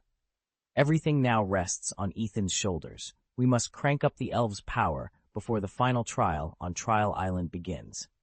After ending the call with Xiao Qian, Ethan tapped Dawu's number into his phone. He stared at the loading screen, ready to give up, when, at last, the video connection clicked through.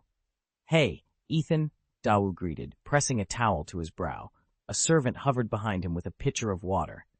"What's up? Lost the recipe?" Ethan stared at Dawu's relaxed, sweating smile and clenched his teeth. The guy looked like he was on vacation, hardly the posture of someone about to broker a life-saving formula.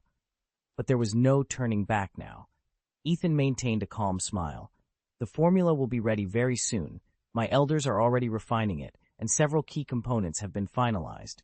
You can begin your preparations right away. At Ethan's words, Ogo's eyes lit up. That fast? Only a high-level cultivator could produce something so sophisticated in such little time.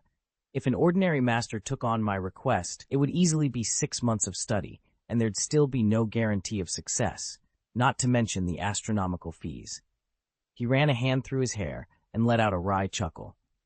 Looks like I'll be taking on even more debt to cover this, but it'll be worth it if it works. Chapter 199, Limited Imagination. Ethan slapped his own cheek in exasperation. You're a big shot with pockets deep enough to swim in gold, and you're still counting pennies? Ogo waved him off impatiently. I said I'll take care of it. Just tell me what you need. Ethan met his gaze and nodded. I need a chunk of malleable gold and some powdered silver dust for plating. Both are incredibly expensive and notoriously hard to source, but with the specifications you've laid out, they're absolutely essential. Ogo rested his chin in his hand, eyes narrowing thoughtfully. He wasn't a pampered playboy who blinked at a price tag. He was the heir to a German conglomerate. True, he wasn't an elf breeder by trade, but he had a solid grasp of the fundamentals, especially when it came to his beloved steel elves. And he'd only met Ethan once before. Their conversation had been pleasant but brief, hardly the stuff of lifelong trust. What if the rare metals went missing in transit? Then again, invested together they barely topped $2 million, chump change to someone like Ogo. Fine, he said finally, straightening up. I'll have my people get the gold and silver. Just don't let it vanish on you. He offered Ethan a confident smirk. Consider it done. Ethan could tell that Dawu was worried, so he said nothing, merely watching him in silence, waiting for his response. Sometimes trust isn't something you discuss out loud. Just in case, Ethan began. I don't have any. Dawu replied at the same moment. They both froze, then glanced at one another and burst into laughter. Ethan grinned. You go first. Dawu shrugged, brushing off the awkward moment. I just checked my supplies and realized I've run out of silver dust powder. Would silver dust granules work instead? Silver dust powder is the most basic and least effective metal coating ingredient.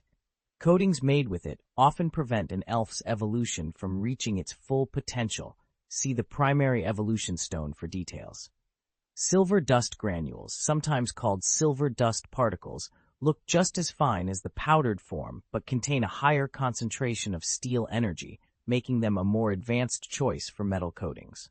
Ethan watched as Dawu held up a small vial filled with glittering silver dust particles. These particles are much denser than the fine powder, Dawu explained, his thumb sliding a few of the heavier granules between his fingers. One of these particles is worth an entire pinch of powder. They're more effective, but the cost of production goes up accordingly. That's all right, Ethan said, leaning forward. Just the other day I asked Kodola to finish off my remaining silver dust powder. Now only the particles are left, and if you don't pick them up today, I'm afraid he'll snatch them all for himself tomorrow. Dawu waved his hand dismissively, as though discussing snacks rather than precious alchemical material. Ethan couldn't shake his unease. He'd called Ogden at Dawu's suggestion to arrange the transfer, but in hindsight, a simple text would have sufficed.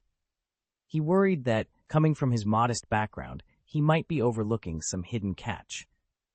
Yet as he looked at Dawu's easy smile and patient gestures, he realized he'd underestimated the alchemist all along. Poverty might have limited Ethan's imagination, but Dawu was no fool, and neither was he. Ethan waited as the heir of the German conglomerate Ogo studied his proposal. Ogo clearly recognized Ethan's promise as a breeder, but what sealed the deal was the mention of a senior master guiding him.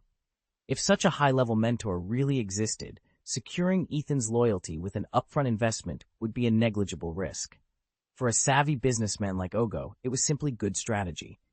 Moreover, the rare materials Ethan requested were pocket change to Devon's coffers. Ethan, coming from modest beginnings in Aokiguchi, had no concept of the company's vast resources and couldn't fathom how effortlessly Ogo could procure what he needed. Ogo's image flickered off the video link, and Ethan Cole got the faint sound of orders being given to a servant. Minutes later, when Ogo reappeared, he smiled. All done.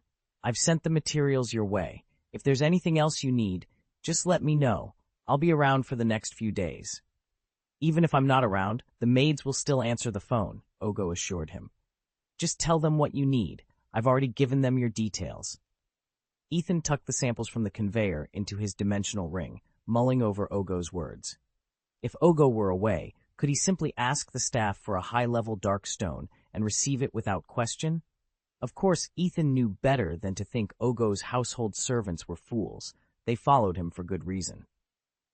By the way, Ethan said, should I pay for the research materials now? Not yet, Ogo replied. I'll let you know once my elders have completed their review. All right, Ethan agreed. If nothing changes, we'll proceed as planned. I'll set up another meeting later on.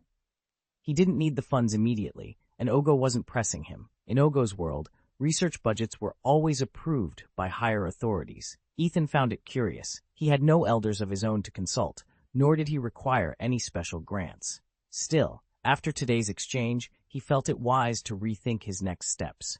Ethan slumped back in his chair, exhaustion etched in his features. His once trusty knives now felt useless against the massive operations he was up against, and his spirit had grown weary. After a moment's hesitation, he cleared his throat. Dawu, I need a small favor. Dawu was just about to end the video call. He stopped and met Ethan's gaze on the screen. Go on. Ethan ran a hand through his hair. I'll keep this brief. You know I developed that mid-capacity energy block, the one that boosts output in large milk tanks? Well, the mega dairy farm in Manjin City has been hounding me to supply it for months. At first, I handled production myself, but they've got so many cows I'm completely swamped. Making the blocks by hand eats up too much time. So I'm thinking of selling them the formula instead. I need someone to broker the deal, especially since I've already turned them down once, and you know I don't have any real connections. Dawu's eyebrows lifted. But what about your mentor, your senior breeder, the one ranked above the cabbage specialists in the Alliance? Even a giant like Manjin's mega dairy wouldn't dare cross a senior breeder. Ethan blinked, surprised. You mean the mid-capacity energy block is considered primary-grade tech? He paused, processing the implication. If so, that could change everything. Ogo stared at the glowing circuit board in Ethan's hands, disbelief written all over his face. You designed this yourself? Ethan nodded, leaning casually against the cold steel railing. Back on the maglev, Ogo had assumed Ethan was only handling basic energy blocks, the kind that lit street lamps or powered simple drones. But this blueprint was for an intermediate energy block, one with nearly double the output and rock-solid stability. Its market value alone could settle a small nation's debts. A heavy silence followed. Finally, Ogo ran a hand through his hair. We've covered everyone's debts except the leader's. His bill is still outstanding. Ethan's lips curved into a half-smile. So what's next? We need monthly passes, Ogo said, steeling himself. Not just one, several. Enough to guarantee access to every shipment route over the next few months. That'll generate the credits we need to clear his account. Ethan's eyes shone with determination. Then let's get started. Chapter 200. Find something to do. Ethan leaned back in his chair, a faint smile on his lips. My elder brother doesn't grasp the technical side of things, he said. He never realized I could design intermediate energy blocks on my own. Ogo frowned and shook his head. Primary energy blocks could never match that kind of performance, he said. And if you turn this into an exclusive intermediate block recipe, you'd have a gold mine. These are far more efficient than primary blocks, yet still affordable. Civilians of all backgrounds prefer them. Are you really going to sell the formula? Wouldn't it be worth more if you held on to it? Ogo had a point. For incubation labs, energy cube formulas are their lifeblood. Leak a breakthrough recipe, and every trainer will switch over, cutting deeply into profits. Ethan shrugged, eyes half closed. I'm fine with selling it. It's only going to the Grand Dairy Elves, after all. You know trainers don't exactly line up to work with them. He let the rest hang in the air. The unspoken truth was clear. If these elves wanted the intermediate block blueprint, Ethan was happy to oblige. After all, it wasn't like the other trainers would care. Ethan paused, considering. There aren't many trainers with large energy reserves, he said. Even if they wanted to profit, The market's too small. Rarity doesn't matter when nobody's buying. Duncan nodded in understanding. You're right. I'll look into it. Give me 3 days. I'll let you know then. To Duncan, agreeing to help Ethan was no great burden.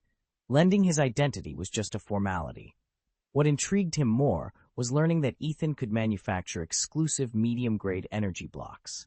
If someone powerful was backing the boy, even within advanced breeder circles, and Ethan could reliably produce those energy blocks, Duncan saw real potential. With that kind of asset and continued progress elsewhere, Ethan could easily climb to mid-level breeder status. How old was this kid, anyway? From Ethan's slender frame and the slight cracking in his voice, Duncan guessed he was 15 or 16, just beginning to grow into his full strength. Yet already he was doing things most breeders only dreamed of. That was a sign worth investing in. His talent was downright frightening. Think about it. Once Ethan reaches maturity, he'll be qualified as a dual senior-level breeder. With no one above him in seniority, he'll stand alone at the very top. The more Ogo pondered Ethan's potential, the more convinced he became that this young man was worth investing in. Ethan's way with elves sealed the deal. He had a remarkable gift for nurturing them and forging genuine bonds. In Ogo's eyes, a trainer who truly connects with his charges is exceptional. Maybe not flawless, but undeniably strong. At his core, Ethan was solid and reliable, and that gave Ogo confidence. Of course, Ethan carried his share of mysteries. Ogo was aware of this, but chose not to pry. Everyone has secrets, after all. Why Ethan bothered to involve himself here? No need to overthink it. After all, his father was Volch Hibiscus, the current president of that powerful German corporation. With such lineage and evident ability, Ethan must have been keenly aware of who he was from the start. Once he hung up his phone, Ethan lifted the silent creature at his side and strode toward the registration desk of the Elf Center. He paid for a room, received his access card, and headed straight upstairs to settle in. Dead City may be modest in size, but its coastal position has fostered a thriving economy, and its elven center reflects that prosperity. Of all the centers Ethan has visited, this one ranks only behind the famed Golden City and Manjin in both scale and amenities. Inside, the cafeteria is a highlight. The all-you-can-eat seafood buffet offers a dazzling array of ocean delights, letting the elves savor flavors they rarely encounter elsewhere. Tonight, however, Ethan skips the usual post-dinner drills. He's been pushing himself hard in combat training these past days, working through every gauntlet by daylight, and then staying late to refine each new technique. It's a regimen meant to guard against the hidden threat of dark illness, a fatigue that can creep in when body and mind are overstrained. But rest, he's learned, is as vital as exertion. Giving muscles time to recover often yields better results than endless repetition. So instead of sparring, Ethan has set up his massage table in the common room. One by one, he eases the tension out of tired elven warriors, kneading shoulders, pressing along weary spines, coaxing tight muscles into relaxation. Under his skilled hands, they sigh with relief, and before long, most drift off into a well-deserved sleep, their exhaustion melting away. Their bodies will be reborn tomorrow, ready to face whatever challenges await. The only ones left untouched are the ghosts, insubstantial, wandering spirits of vapor and mist, beyond the reach of any earthly touch. Ethan floated above the grove in his ghost form, feeling no physical fatigue. As long as his mental reserves held and the ectoplasmic mist hadn't fully dissipated, he could stay aloft indefinitely. One by one, he guided each elf into the realm of dreams. When they were all safely under, Ethan closed his eyes and slipped into meditation, and when his mind grew weary, he simply let himself drift off to sleep.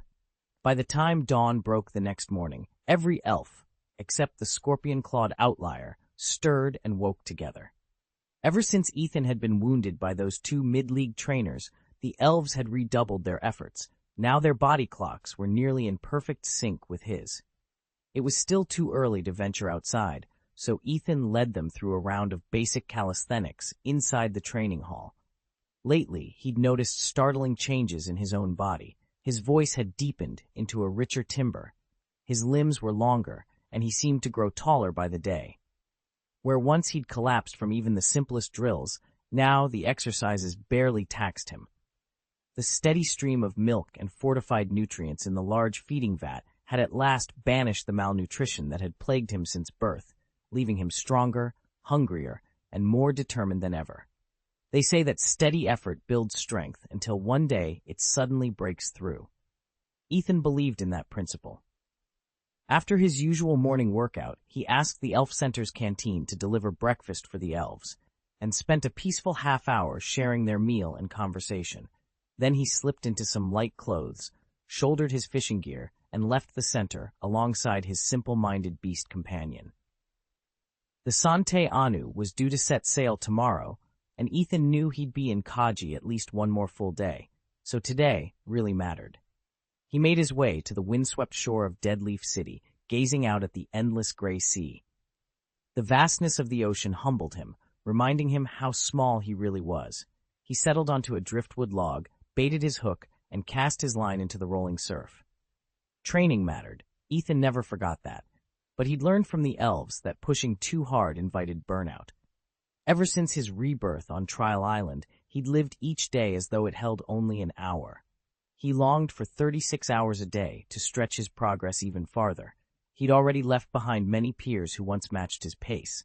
Yet even his tireless body needed a break. Today's overcast, windy weather seemed perfect for a quiet fishing trip. As he waited for a bite, the rhythmic hiss of waves and the soft whistle of the wind calmed his mind. Tomorrow, the next challenge awaited, but for now, Ethan simply watched the sea. Hi there. It looks like the actual chapter text didn't come through. What I see is just a brief notice about updates and a monthly pass. Could you please paste the full chapter you'd like me to rewrite? Once I have the text, I'll happily revise it into smooth, idiomatic English, rename Aoki to Ethan as a male protagonist, and ensure the narrative flows naturally.